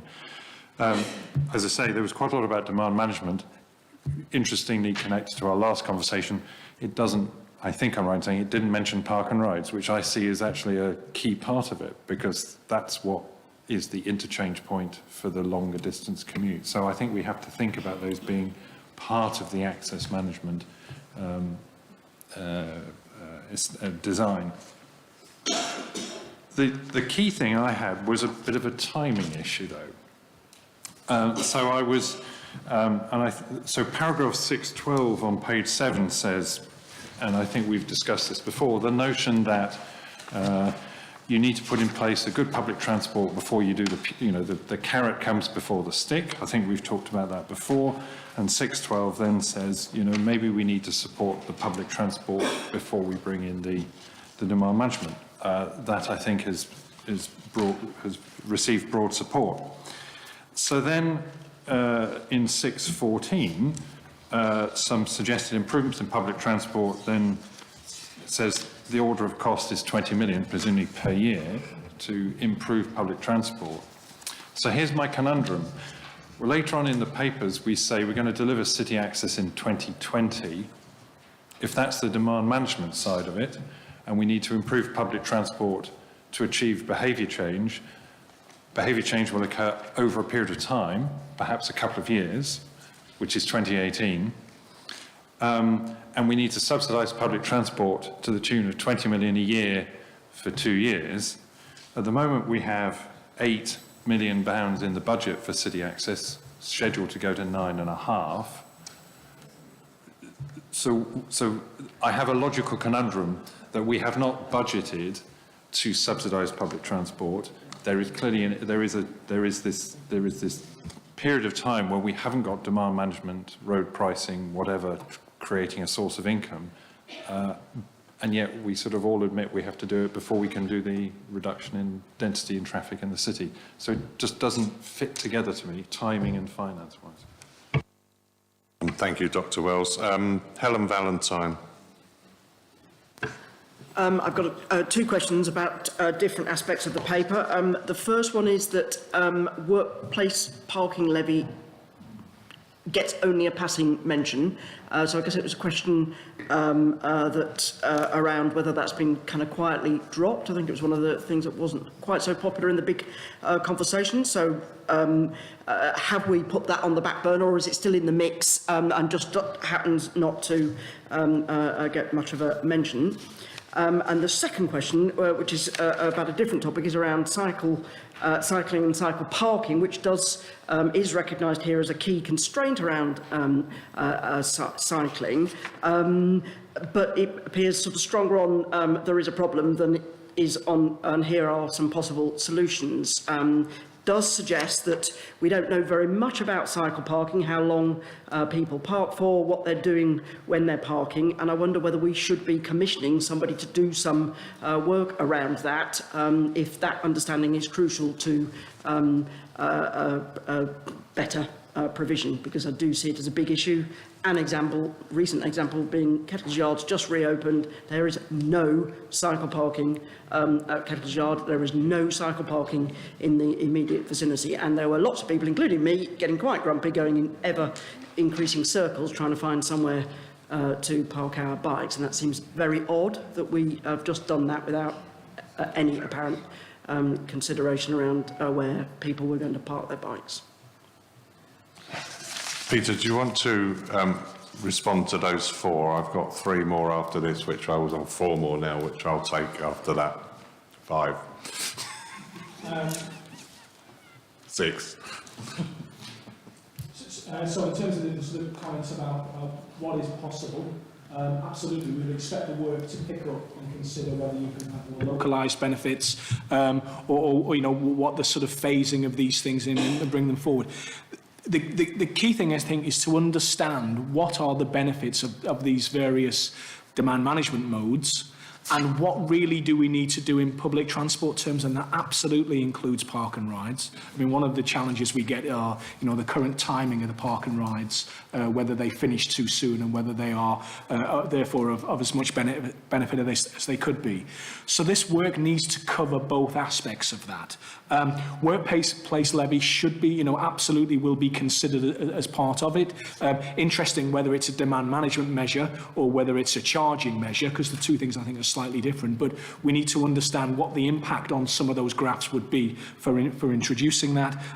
We are planning to do some work on cycle parking. I mean, but we would clearly need to do more, because if you got to the point where you were taking traffic out of the city centre, it gives you more opportunity in terms of the available space. The budget is an interesting one, because this all depends on a decision to do this. There is no decision to do this at the moment.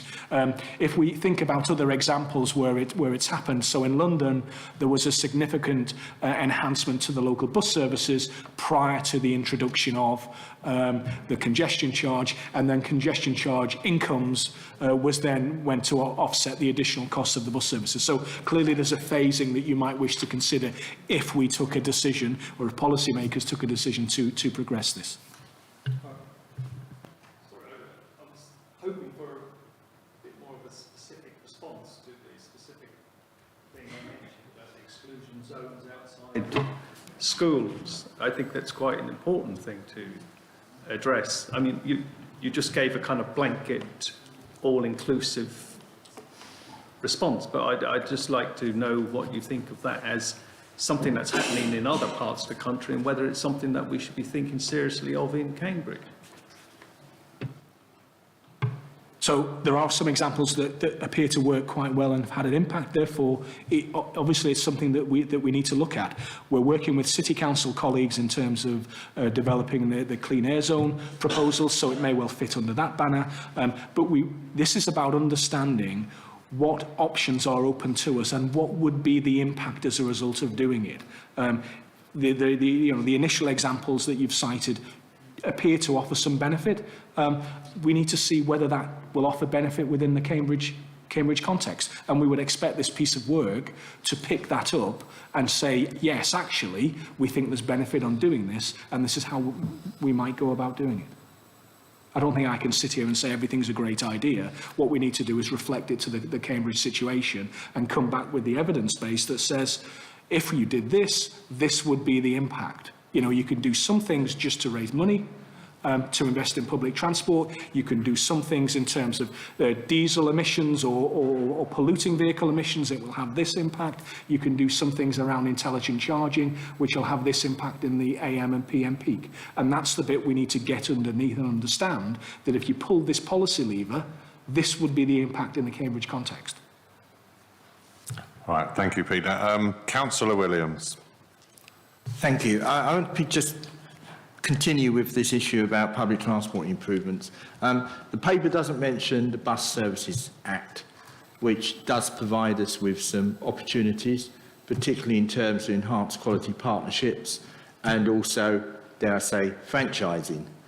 And talking about the need to improve public transport up front, of course, the combined authority could borrow money, could borrow that 20 million and then pay it back once we get income from whatever road management charges we decide to introduce. So that should not be a barrier to us being able to now go ahead and enhance public transport now ahead of a planned management scheme for Cambridge City Centre. Thank you, Councillor Williams. Councillor Cuffley. Thank you, Chair. I'd like to thank him for the report in the first place, but there are some issues in there. Is on the management, demand management, workplace levy, pollution charging, intelligent charging. Need to be careful that we're not disguising these as congestion charging fees, because one thing I'd like to bring to the attention is from the minutes of the South Cambs District Council on the 26th of January 2017. While welcoming City deal proposals to improve public transport access to Cambridge, this council reiterates its opposition to a congestion charging scheme. A congestion charge would have the effect of selectively penalising those residents of South Cambridgeshire who currently have no realistic alternative to the car to travel into Cambridge to work. So you need to have that on board as well. The other thing is, well, you're talking about a similar thing to London. Size is another factor here. London's a much bigger place than what Cambridge is, and would you have that infrastructure in place and that revenue created by the size of Cambridge compared to London? And also the other thing as well, in London they're now looking to change in their system. They found out the congestion charging of any form doesn't work. And it's out of date. So there are issues there as well. So they're the points I would like to raise, and that's it, really. Thank you, Councillor Cuffley. I like the intelligent charging. That means I'll get in for nothing. Andy Williams. Must be getting late, Kevin. Yep, lighten it up. So, first up, the report was well written. It makes the case really well. I think, as we know, there are conflicting views on demand management, as Kevin's just outlined there. So, my first question really is, what support can we provide officers to actually drive this through? I feel like we were here 2 years ago discussing a similar thing. The proposals that came out, that we were told there was a particular option, that was the option, and then a year and a half later it might not be the option, let's go back and do the other options. We've been told many times not to go backwards, look forwards, but what worries me in 2 years' time with the conflicting views is just going to push it down the road further. And from a business perspective, we really just need to make a decision. Where are we going to go with this? How do we reconcile the different views that we have around the table? But more importantly, from a business perspective, what can we do so officers feel able to come forward with what is the right answer from an office perspective that the politicians can then discuss, rather than it just becoming another melee. And it just feels like it's going to go on forever. And from a business perspective, that's really not going to take us where we need to get to. So that was the first thing. And then a more practical point, but it might not be practical. It might be one of these political things I don't know about. On 6.2.1, when we talk about the success criteria for the demand management study, it refers to traffic demand, clearly, obviously, emissions, as we talked about, pollution, equity, which is something I've talked about before and I think is important, but it doesn't say revenue generating ability. So is revenue generating ability a critical success factor for what we come up with? So elsewhere in the document it refers to the potential to improve public transport based on the money raised, but is it a critical success factor, or is it and by the way, we also get some money out of it? So is that really part of my first question? How do we support officers coming up with the things they need to do to give us the right perspectives, or is it just something we haven't decided is a critical success factor or not? Thank you, Andy. Christopher Walkinshaw. Thank you. We're resisting the temptation to discuss all aspects of the report, which I think is really good, and there's some important stuff for us to consider. I'd pick up particularly on one point Peter brought out in his preamble at the beginning of the presentation, that the inference around the traffic which uses the city as a thoroughfare to get from one side to the other, not necessarily all through the middle of it. I can think of parochially, of course, on the east side of Cambridge, if you're trying to access Cherrington Road, Fulbourn Road, or the biomedical campus, the Choir Roundabout and Airport Way is about your only way of doing it. So we're dragging a lot of traffic in. I would urge in looking at those solutions, focus on the point of this is about access. Again, we've got the reference in here for the whole of Cambridge, 44,000 more jobs by 2031. There's a lot of people needing to access from outside who need to be able to get to the best point to access any public transport system, not necessarily just come to the point that is nearest where they start. Actually allowing people to get around, to plug in where they can make best use of the shortest stretch of that route would be really important. Thank you. Councillor Bagent. Chair, a number of points. Picking up on that last point to start with, Cambridge has decided, or it has been decided, that Cambridge will be attracting more business and industry and commerce to the city. So therefore there's going to be more cars and more people coming. One of the restrictions for that happening will be if we don't have the right infrastructure for public transport, because people can't keep coming in their cars. So that's why we're here, to address that issue. South Cam's saying that they don't want any burden put onto their people when they come into the city. I totally agree with that. But if we have a proper, partially subsidised bus system, then there won't be an extra burden. People will be saving money because they won't be sitting in their cars burning fuel and wasting money.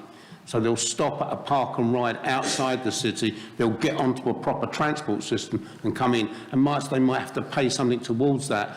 That can in fact save them money, because if you're sitting in your car and it's burning petrol, it's all self-explanatory. Demand management, it seems, will have to be the stick to make the carrot work, but we need to have the carrot at the same time. And so demand management will in fact, if properly handled, and it's not going to be easy, will pay or subsidise for the transport system that's going to come from the transport hubs and bring those people that would have been in cars into the city. So I think that we need to see this, and we started off here so many years ago now. We knew that this is where we're going to end up. It's been a long journey, and I really welcome the demand management paper. having been part of a small demand management protest which fell apart because we couldn't hold the politics together, I know that this one's got to work, because there won't be a third bite. This second bite of that cherry has got to work, and it's got to provide the buses, and we've got to have the park and rides for people to stop at. Now, it's going to have to be subsidised by somebody to kickstart this. So I just see it as quite simple sitting here, but I'm a very simple person. But if we want to attract business to Cambridge, we've got to find an answer. And we will have failed if we end up with 100,000 electric cars coming into Cambridge, because it's going to be back to exactly the same problem. So the electric car is not the answer, it's the answer to pollution, so that our taxis and our buses and some of our cars will be electric that do come into the city. But we have got to keep and exclude cars from the city, and particularly those that are coming in from outside. If you look at this chart, this very sophisticated chart, but it's quite simple, 58% of cars are coming into Cambridge Science Park. For Cambridge West, 46% of the transport is cars, 49% to the bio campus. We can stop those. We can stop them at the periphery of Cambridge. The only way we're going to do that is to have a good, effective seamless bus system where somebody can pull up, get out their car and get on some form of transport that delivers them to their workplace. Thank you, Councillor Bajan. Councillor Smith. Thank you. Well, just to show Mr Blake that I'm not always grumpy, I welcome this report. Some of us have been calling for it for years now, so it's lovely it's here. And I appreciate that it's a toe in the water. It's a very high-level document, and the detail is lacking from it. But it's a start, so let's all celebrate that. I hope when we see it in its next iteration, looking at 3.2 on page 2, we actually have some targets here. So we're talking about enhanced air quality. Well, what's our target? Are we looking just to meet EU targets? Are we looking to exceed them? Are we looking to be the city with the cleanest air in Britain? That's the ideal. We're looking for new bus services. Well, is that 1? Is that 2? Is that 20? Is it 100? Let's start being ambitious here. Let's start setting ourselves really, really high targets to achieve. Because if we really want to grab the attention of the public, these rather, motherhood and apple pie, bland statements actually aren't going to cut the mustard. We need to be showing them that we have real ambition to, make a place for Cambridge within the world, to make this seriously the best place to be. So there's obviously elements of it which some of us are going to struggle with more than others, and there's obviously still going to be, political issues at force, but we all have to go away and work with those. So very exciting. I'd like to, when the next iteration comes back, I'd like us to be including tourist buses. I don't want to see tourist buses in Cambridge City. They don't need to be here. They can be being captured at Park and Rides or wherever, and offloading there. They're not necessary, clogging up our streets and causing pollution. We have agreed previously to look in an ambitious way at school transport, about we already know that during the school holidays, congestion goes down by about 10%. So let's capture all those people on the school run. Let's put those children at Park and Rides or transport hubs onto school buses, so that we only have one vehicle going in with 70 kids on it, rather than 70 cars with one child in each. These aren't difficult things to do, but we will be leading the way. We want to be an exemplar here, and there's an opportunity for us to do that. A bit like the smart motorway stuff is about more than getting cars moving fast. It's about saving lives. Actually, the most telling thing was your second slide, Mr. Blake, about the poisonous air that is killing our children and it's killing us. And actually, that's just about the most important thing here. And to me, it's actually more important than the transport issues. We have an opportunity to clean up our air and set an example to everyone else within the country. So, I welcome the paper. I look forward to seeing the next iteration. Quickly, let's not faff about here. Let's get moving. Wow, thank you, Councillor Smith. Let's do away with schools. Councillor Bick. Thanks, Chair. I'm also very appreciative of this report. I think it's very good. I think it describes the road in front of us very effectively. I think it's very sad that we've been waiting for 3 years for it. I think if we had this sort of willingness to engage with this part of our challenge at the start, we would have avoided the embarrassment, I think, to the city deal now, the partnership of the infamous road closures scheme. We probably would not have expected unrealisable things from the projects for Histon Road and Milton Road, because this sort of approach is the other piece of an equation which can make proposals that we've got surviving there work still. I'd like to say that I agree very much with what Councillor Chamberlain said earlier on, and I think it's a very good pragmatic approach to this subject. Does it solve a problem that I've got? If it's asking me to behave differently, is that alternative behaviour reasonable? And is the overall proposal justifiable in the common good? Maybe not to me, but to something like the quality of the air, which applies to everyone, or whether it's to do with the street environment, the physical fabric of the place we're talking about, or whether it just helps people who may not be me, but who want to pursue healthy ways of getting around the city on foot or by bicycle. And if we end up with something that enables people to look at some of these options, work out what they mean to them, and see a positive to the community as a whole, then I think we start making progress. I don't want to start commenting on the particular elements of the variety of things that have been put in front of us. I think that's another day, frankly. I think it's good that we've started to assemble the range of what must be the true range of possibilities for us, rather than to say that we're not going to talk about some of them for irrational reasons. I think we're now back to evidence, which I think is great, and I think that we are also back to a way of looking at this which recognises not just carrots and sticks, but also the possibility of bringing them together and synthesising them into an approach where one side may be a stick, but the other side may be a carrot.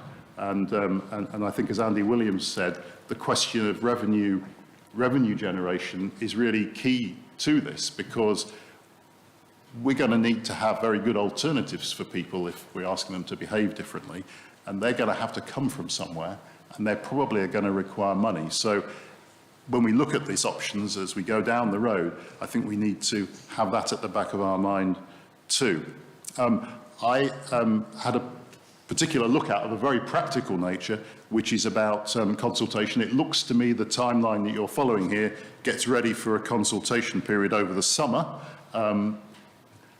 In this part of the world, maybe in all parts of the world, consultation exercises of a very fundamental nature, giving people lots of choice and need for information, aren't ideally done during summer holiday periods. And I really hope that you're going to avoid that, so that we get maximum participation in the exercise. And to end with a question, one of the things that you mention, I think several times in the report, is the value of blending options. It kind of comes quite starkly across when I read it. So different variety of things that can be done, but you're talking about the value of a blend. And I just want to understand from you whether, I mean, there are two reasons you can end up with a blend, I think. One, because the different measures that you're looking at achieve different things in the outcome that you want, and you need all of them. Or a blend because, there's a bit of a lack of confidence in what actually is going to work, and so let's do a bit of everything. And I mean, obviously, to me, by the way I've said that, I think the first is the right approach, and the second is a bit questionable, really, to assume that we just need everything. because we're not sure which one actually would do the job. So I'd be interested in your comments on that. But overall, I thought this was a really good report, and it's been a long time coming. And thank you, Peter, for bringing it to us. Before I bring Peter in, I've got a couple of comments myself, because I recognise what Councillor Bick said, that, we would have liked this 3 years ago, we've got it now, we would have liked it at the start. I think it's important to remind everybody where the Greater Cambridge Partnership is now and where it was at the start. At the start, it was relying on a few county council officers doing most of the role as well as their day job. And that clearly was not working to the best effect. So I think whilst it's easy to sit here and say, we should have had this 3 years ago, we weren't in a position to have this in the way that we do now. That the Greater Cambridge Partnership now has its staff that are working very hard on the report. So yes, I think we have to deal with where we are rather than where we would have liked to have been at the beginning. Peter. Thank you, Chair. I mean, an awful lot of your comments were sort of policy-based comments, and I'm not sure I want to sit here and sort of give a view on them, because actually a lot of, we should be feeding this into the process. So if I'll give a few comments, and if I miss one, please come back to me. Bus service review is a commitment by the combined authority that will take place this year. So that very much sits with the sort of the issue around deliverability. I think the blended sits very much with Christopher and Andy's comments around how do you deliver this together, so it's being clear what we're doing. It's not the fudge bit at the end. It's being clear what you're doing. But the geography is important, giving people maybe an option to get on a park and ride rather than facing a T-charge, or so that's the bit around blending, and it's sitting together. And under the auspices, the revenue issue is an interesting one, whether it's a objective in its own right, or whether as part of your package of measures, there has to be an element of revenue raising because someone has got to pay for the enhanced park and ride or bus services or rail services or subsidised provision or whatever else. So I think that's something we need to tease out as we do the work. I spent 4 years leading the London congestion charge and delivered the T-charge, and it felt a bit like Betamax at the time. It was very good when we did it 20 years ago, but you absolutely wouldn't do it now. So really looking forward with connected vehicles and modern technology, how do you best capture that for a future Cambridge rather than a sort of backward-looking London agenda? I didn't propose to say any more unless I've missed something particularly. Sorry, I do my level best, Councillor Smith, not to faff. So I'll take that away as a personal objective. And I think Councillor Bick he's talking about consultation over the summer. Absolutely not during the summer, no. I have the scars of previous attempts to do that. You won't go. Well, just... Rachel. Sorry, just to answer the question that Andy asked about how you can support officers. I mean, I think it does tie back to a lot of the comments that have been said. I mean, we really want to bring you the evidence, and so supporting that comes forward in a measured way, and then for you to take decisions and give your views onto the board is really what we look for. The reason I think you wouldn't put revenue raising as a critical success factor, because somebody else would then say we've predetermined what the answer might be. So it's to try and keep everything on the table and then let the evidence speak to you as to what you think might be the right solution. I think it's right that we have taken time to get to this point where I wasn't here, but the anecdote suggests that we perhaps rushed to previous solutions. So what we want to do, and our big conversation started the process, so it is building a case both with qualitative evidence as well now with doing the piece around the technical evidence, and putting that all together for you for your next meeting is the intention, so that you're able to see things in the round. And as I say, supporting that process takes place so that you're able to see all the options with the evidence that supports it, I hope will enable us to move forward with the right decisions. Thank you. I am conscious that I didn't ask earlier because I'd forgotten, but Councillor Bates is with us. Was there anything, Councillor Bates, you wanted to add? before I ask the Vice Chair to sum up. Apologies for being late, Mr Chairman, but the M1 from Leicestershire County Council is not busy at all, actually. And neither is the A14, but some of the roads off of those are in. I think it's interesting debate. Thank you very much for your input. I've described it as a jigsaw in the past, and I think if there is a jigsaw, and what you have to make sure you've got all those jigsaws, whether they're all needed to complete the picture is another question. But I think we need to look to the future and look forward to the discussion as we go forward. Thank you, Councillor Bates. Vice Chair, sum that up. Yes, I'm going to take my cue from Councillor Bick, and he said we're now back to evidence, and I think there was a general feeling around the table that that was a thoroughly good place to be. And just to remind us how Peter sent the thing out to begin with, the key thing is to understand how any demand management option might work in practice, both separately and in conjunction, and whether we should have a blended approach for the best possible reasons rather than just because we can't think that, of any other way of doing it. And then the second part of the paper is to understand precisely what would an attractive public transport network look like. And we all think we have views on how that's going to happen. I know the bus services review is being undertaken by the combined authority, but that's just one element of what I think everyone hopes will be an integrated public transport network in the city and South Cambridgeshire. I liked Councillor Smith's poisonous air is killing our children and killing us. And Councillor Kavanagh suggested we should consider air quality exclusion zones around schools, citing some of other cities where that's happening. I think there was a lot of support for restrictions on the most polluting vehicles, and some questions as to what our target should be. Should Cambridge be the cleanest city in the world? The question about cycle parking, I thought, was left hanging in the balance. But obviously, as a cyclist myself, I would very much like to know how the cycle parking problem is going to be addressed in the future. And we mustn't forget that some of the traffic entering Cambridge is also going out fairly quickly after it enters, and we need to address that as part of our whole package.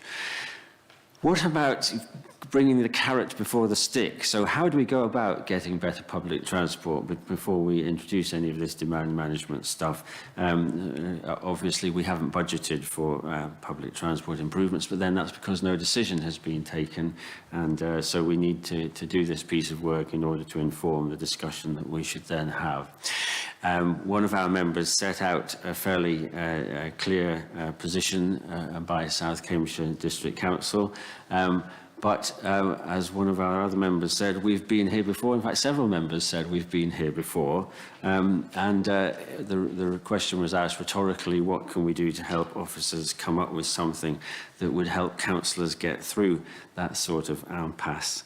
And I think perhaps taking some cues from the paper mentioned by Councillor Chamberlain would be a very good way forward.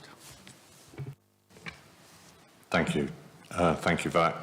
So, again, broad agreement, I think, here, and everybody wants to see the best coming out of this as we go forward. So, again, that will form a good part of what goes to the board. So, moving on to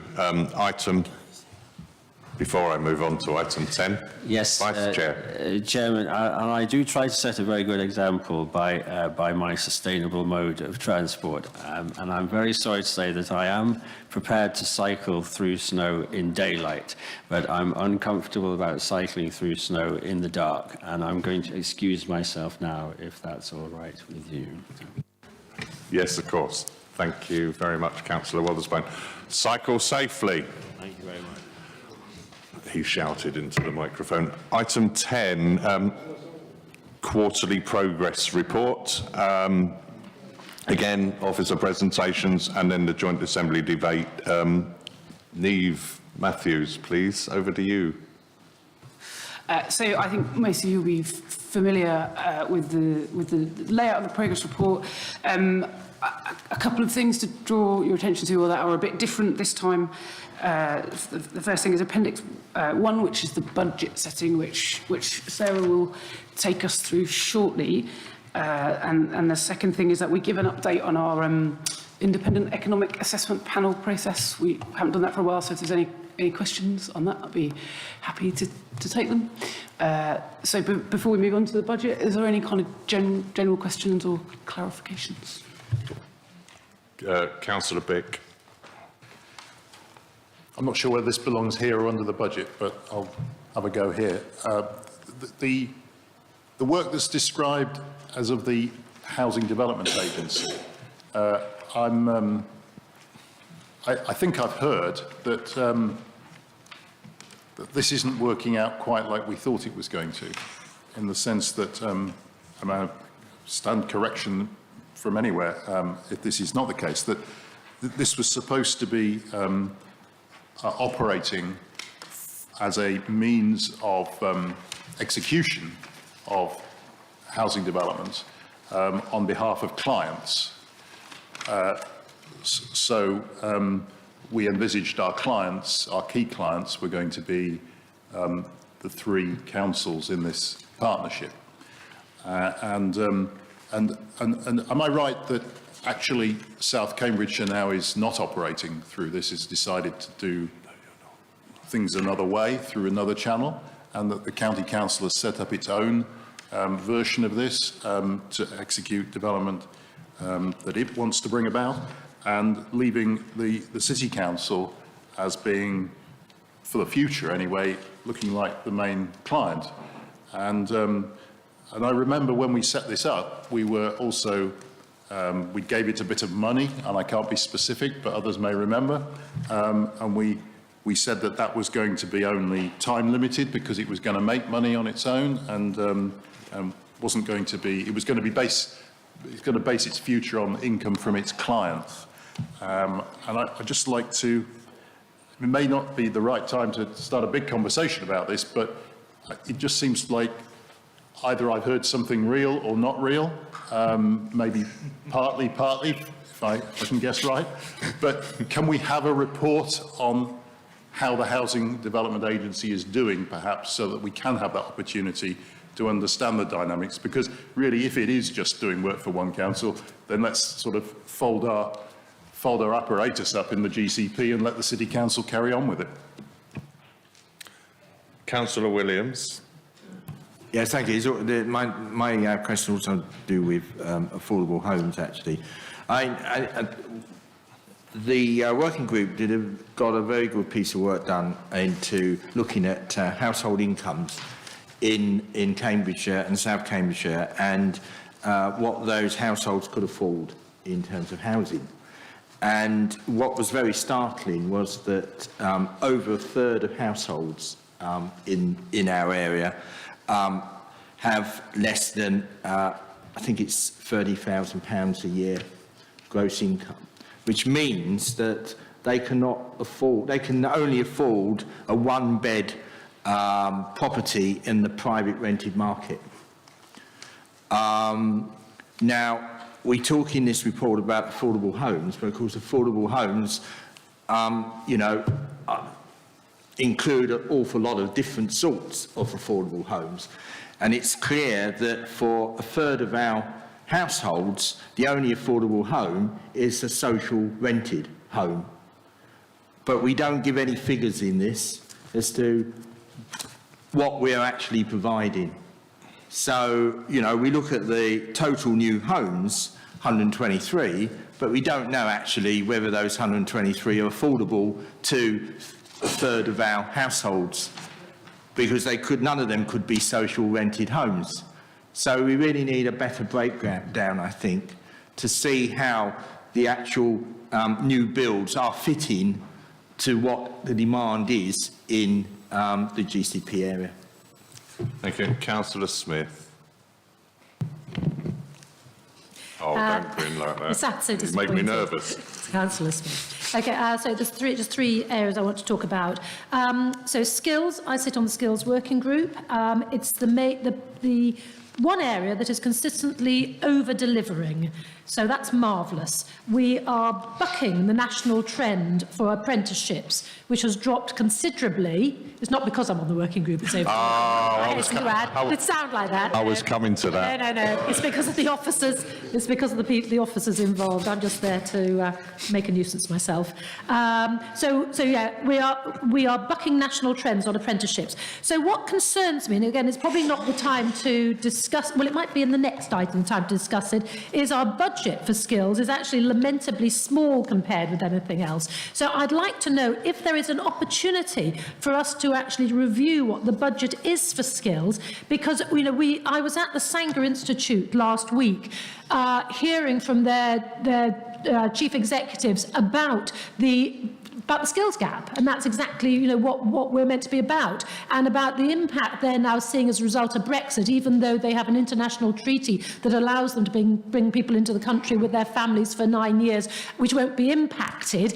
But there's a sense from people from Europe that they're unwelcome here, so they're seeing a really significant drop-off in applicants, and they have to recruit 100 new people every year. So one of the solutions to that is to be generating that workforce locally, and obviously the LEP have a role, but actually we're in a really privileged position to do that, but we're on a tiny budget here. So I would like to propose that we look at the budgeting, we start talking to people like the Sanger Institute about what we could be doing, what else we could be doing if we had the resources to do it, because we're showing that we can deliver here. We've got really good partnership working, so let's build on a success, please. Let's give them 10 million instead of 2.2.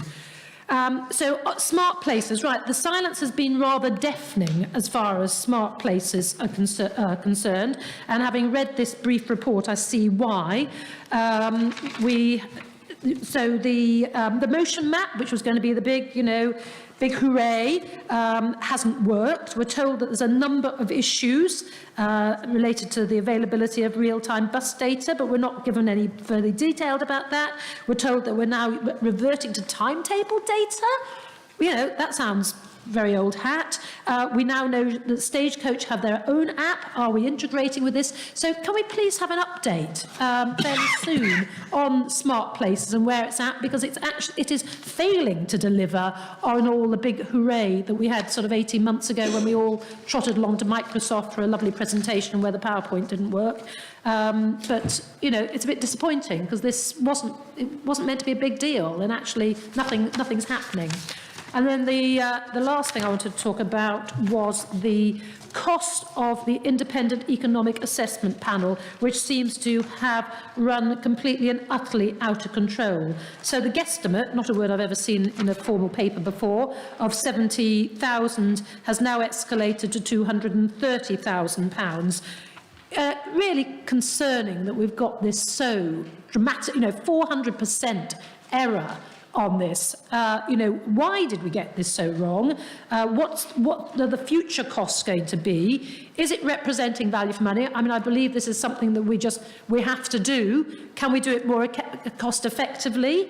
It just seems pretty poor, actually, if we got it that wrong. And also the fact that we haven't been able to recruit a project manager. What are we doing? It says we haven't been able to do it, but doesn't tell us what we're going to do about it. So what are we doing about that? And there seems to be a big problem here. Thank you. Thank you, Councillor Smith. I've got no further. Oh, Councillor Kavanagh, sorry. On the positive theme, it's good to see that the cycling project team are achieving so much, generally to schedule.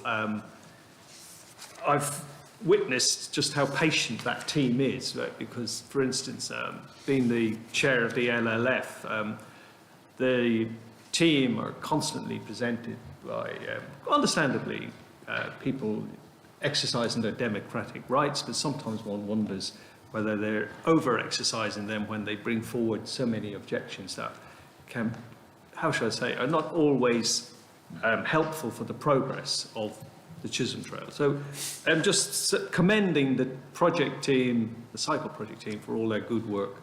And I look forward to hopefully not being too much older when the Chisholm Trail is finally completed.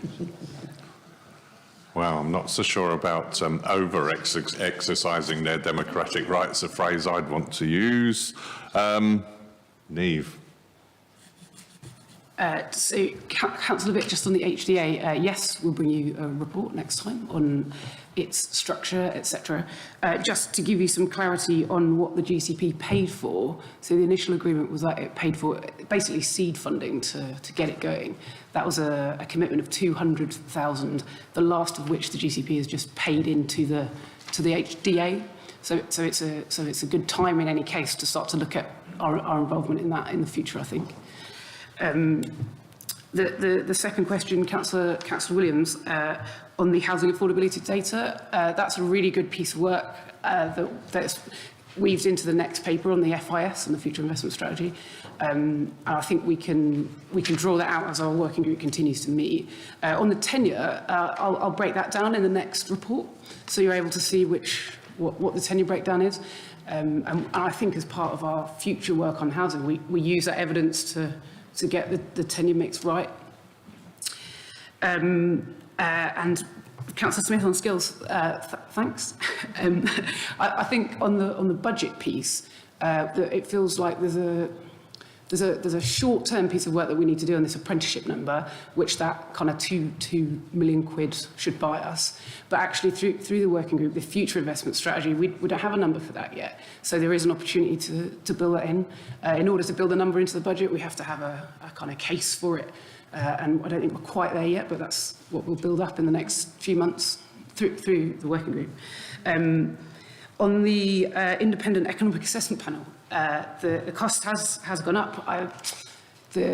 The guesstimate wasn't a very good guesstimate, but I think it was fair to say that neither us nor the consultants knew what this work was going to look like, because no one has ever done this before. It's completely new. So every deal across the country has had the same level of surprise. We are testing the consultants on their costings. We have already brought the cost down and will continue to do so. But essentially that 230,000 is buying us about 18 months worth of consultancy work. So though it feels like a large sum, I think we have worked quite hard to take the sum down, and we'll continue to do it. I'm not sure about the bit about recruiting a project manager. I didn't. Sorry, I was leaping over to the end bit. So that was on the Spaces and Movement SPD project. I'm sorry, my eyes jumped over in my enthusiasm, but yes, the lack of a project manager there. Again, yeah. Just finally on an update on SMART, your next cycle will bring you a 6-monthly update on all things SMART, so you'll get more detail throughout the next cycle in any case. Rachel. But if I could just add on SMART, so all that we're reporting here is the indicators that we'd already set, so that belies the fact that other work is going on. So just, this week we've successfully announced the winning of a significant amount of money from Government Innovate UK to be taking forward the development of autonomous vehicles and the shuttle service that was mentioned earlier. So there is actually a lot going on in that work stream, and we can bring that forward and share more of that with you. Indeed, in terms of the app, that is also that has had some issues with the technology development, but is actually now getting to a point where it will be ready to be tested. And I think what's different to that app rather than the Stagecoach one is that it's about working across, all bus operators, not just one, and integrating it in that way. But actually, there's some useful work that we've done, writing articles about the challenges of developing that sort of technology, which we'd be happy to share around the Assembly. So the Smart Group has seen it, but if you're interested, we can share that more widely to broaden the understanding of the challenges in doing some of this. But there is progress being made, just to reassure you. Thank you, Rachel. And thank you, Neve. Good report. I think, that I haven't got my summer up, and he's so much better at this because he writes everything down and then goes back on it. Budget as well as part of it. So Sarah's just going to... Yes, okay, yeah. Sarah. Thank you. So Appendix 1 is the budget setting report for 2018-2019, and it details for budgets, but also identifies the increases in funding which are being requested. So on the infrastructure budget, there's additional funding being requested for cross-city cycling, Chisholm, the Cambridge South East Transport Study, travel hubs and city centre. And I just was, rather than going into any detail, I was just going to explain that in section 16, it considers further the funding gap and explains that because such a large proportion of the expenditure is at the back end of the scheme, doesn't come into later years, but this doesn't that this significantly does reduce the financial risk, and hence if there was any problems getting future grant funding, the existing schemes could then be prioritised. So, but that's all set out in section 6 of the report. That's all I was going to say. Thank you. Thank you. Was anybody? Councillor Williams. Yeah, can I ask why we don't have a risk register? And I'll give you an example why I think we should have one. At the moment, South Cambs is threatened with designation. Now, if that was to go ahead, it would lose its new homes bonus. So we wouldn't have that income stream from South Cambs. So I think it's really important that we do have a risk register and that we therefore understand what our risks are and how we're going to overcome them. Thanks for that, Rachel. Well, just to say, we have one as the project team, but it's about whether we bring it here, and we're happy to do that so we can add that to the progress report. Yeah, okay, happy with that? Councillor Williams, that's... Yep. Anybody else with... Helen Valentine. Yeah, it was a question around the independent economic assessment panel. I remember when we were first setting up the then city deal, we were very concerned that we would be able to release tranches 2 and 3. The way I kind of read this is that we're not so concerned now, that we think that we're kind of well on the case and that obviously there's work to do, but it doesn't appear as if we see it as a kind of big threat to be able to unlock tranche 2. Is that a correct reading between the lines? Sorry, could you raise? Thank you. So I think we've been working quite closely, not just with the consultants who were very, very new, probably, when we last talked about this, but also more closely with the government who are making the decision about this. There's no guarantees, there's never any guarantees, but I think we've got a good relationship and we understand what the government are looking for. We're in regular dialogue with them to give them confidence that we are a safe investment. Okay. Everybody done on that? Thank you. Thank you. Thank you both for that. Can I move on to item 11? Greater Cambridge Partnership Future Investment Strategy, and over to Rachel. Thank you, Chair. So this report is an update on the work that we've been doing actually with Assembly members, as well as the board, to develop a future investment strategy. And just to pick up on the point that Helen just made, actually, I think this is a really important piece of work to strengthen the case that we make to government in 2019, not only about, what our delivery has been in Tranche 1 and what we will have achieved to date, but actually about setting out a really compelling vision and the case for investing in the Greater Cambridge Partnership for the following 5 years and potentially 10. And the work that we've been doing together over the last 6 months has really been about that, about articulating that longer term goal and then setting out what we think we need to be doing in terms of prioritising investment to take us there. So this report is reflecting back to you, hopefully in ways that you recognise as Assembly members, the work that's been going on in the portfolio working groups. I think one of the things that we are trying to ensure comes forward here, which also goes to Bridget's point earlier around skills, is that we do make sure that we get a rebalancing of our priorities right. We've tended to focus in Tranche 1 mainly around infrastructure, which has probably been right. It still looks like being, the largest amount of investment that we would be looking to commit to in the 2020 to 2030 period, but actually you can see that housing, as a result of our big conversation, which is feeding into this process as well, is starting to step forward as also competing for funds.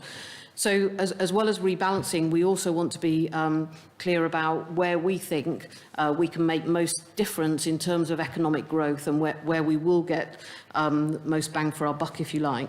And that's why we're also just bringing to you the early stages of work that we're trying to do to say, actually, what will be the criteria that we'll use to be able to prioritise those investments. So at the moment, as I say, we're reflecting back the work that's been going on in the working groups, the proposals that are coming forward. We won't be able to afford to do all of those things. So we will then be wanting to apply some criteria, which we're starting to develop with the help of Cambridge University, and then be able to come back to you with a narrower list of proposals where we're able to demonstrate the evidence of what investment will achieve most in terms of the economic growth that we're here to deliver, and alongside your other ambitions. So the suggestions that we'll be taking to the board is to encourage that this work continues and that the direction of travel continues in the way that we've been doing so far. Would look to bring back a further update to your next report, having considered some of that prioritisation in more detail and, as I say, narrowed down some of those options, ready to go out to some form of engagement later in 2018. And just to link it to our previous conversation around demand management, there's a choice for the board to consider as to, because revenue raising is an element of that demand management, it may well be that you have that conversation alongside the choices that you have about investment, because it does feel like it's going to be such an important aspect of considering how you fund public transport, as you were talking about at an earlier item. So that's something that we're just testing with yourselves and the board as to whether there would be an appetite to look at it in that way. Thank you. Thank you, Rachel. Assembly, anybody, anything, or are we? Councillor Williams. I'd just like to ask again, Alex, to plan the 2050 transport network, that the new market line isn't on there. I have mentioned this so many times in the past.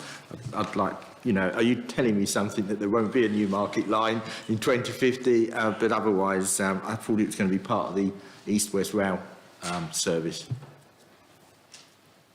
Thank you. Can we get the new market line on there? There's a version that's been printed subsequent to this that has it on, and we'll use that from now on.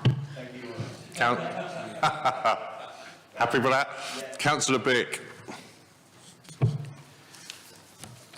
In answer to the invitation to comment on the question of combining consultation on the demand management options with the investment strategy, when I read this, my inclination was not to combine, because I feel that there is so much else in the future investment strategy that doesn't relate to demand management, that probably one would be going to the public with quite an extensive agenda to talk about. And I would have thought that probably the demand management conversation deserved kind of a unique attention around that, and followed perhaps by the one on the investment strategy, which would then be informed by what people had said about demand management. That was my own reaction to that. There may be other views. Thank you, Councillor Bick. Councillor Smith. Thank you. Very briefly. So the very last page, 77, 18.3, which proposes possibly using a sort of light touch online approach to further consultation. You know, we got in a mess because people's perception was that we didn't consult with them enough. I know we've had to exert huge efforts and huge amounts of money in getting back the ground that we kind of lost. I think we need to be very mindful when we're planning future consultation that anything that's seen to be light touch, the public perception could well be that we are backtracking, that we're being secretive, that we're not engaging with them. So I know it's an enormous amount of effort, but I would suggest that it needs to be very carefully thought about, because otherwise we'll just be back to square one with people saying we're not engaging with them properly. Thank you. I've got no other speakers. Rachel, did you want to come back on any of that? No, Chair, I'll take those comments on board. Yeah. So, thank you. With those comments, as Rachel has said, taken on board, I will move to item 12, which is the date of the next meeting. To note that the date of the next meeting will take place on Thursday, the 14th of June 2018 at 2 p.m. in the Guildhall, Cambridge. Thank you very much, everybody, for attending, and a very safe journey home. Thank you.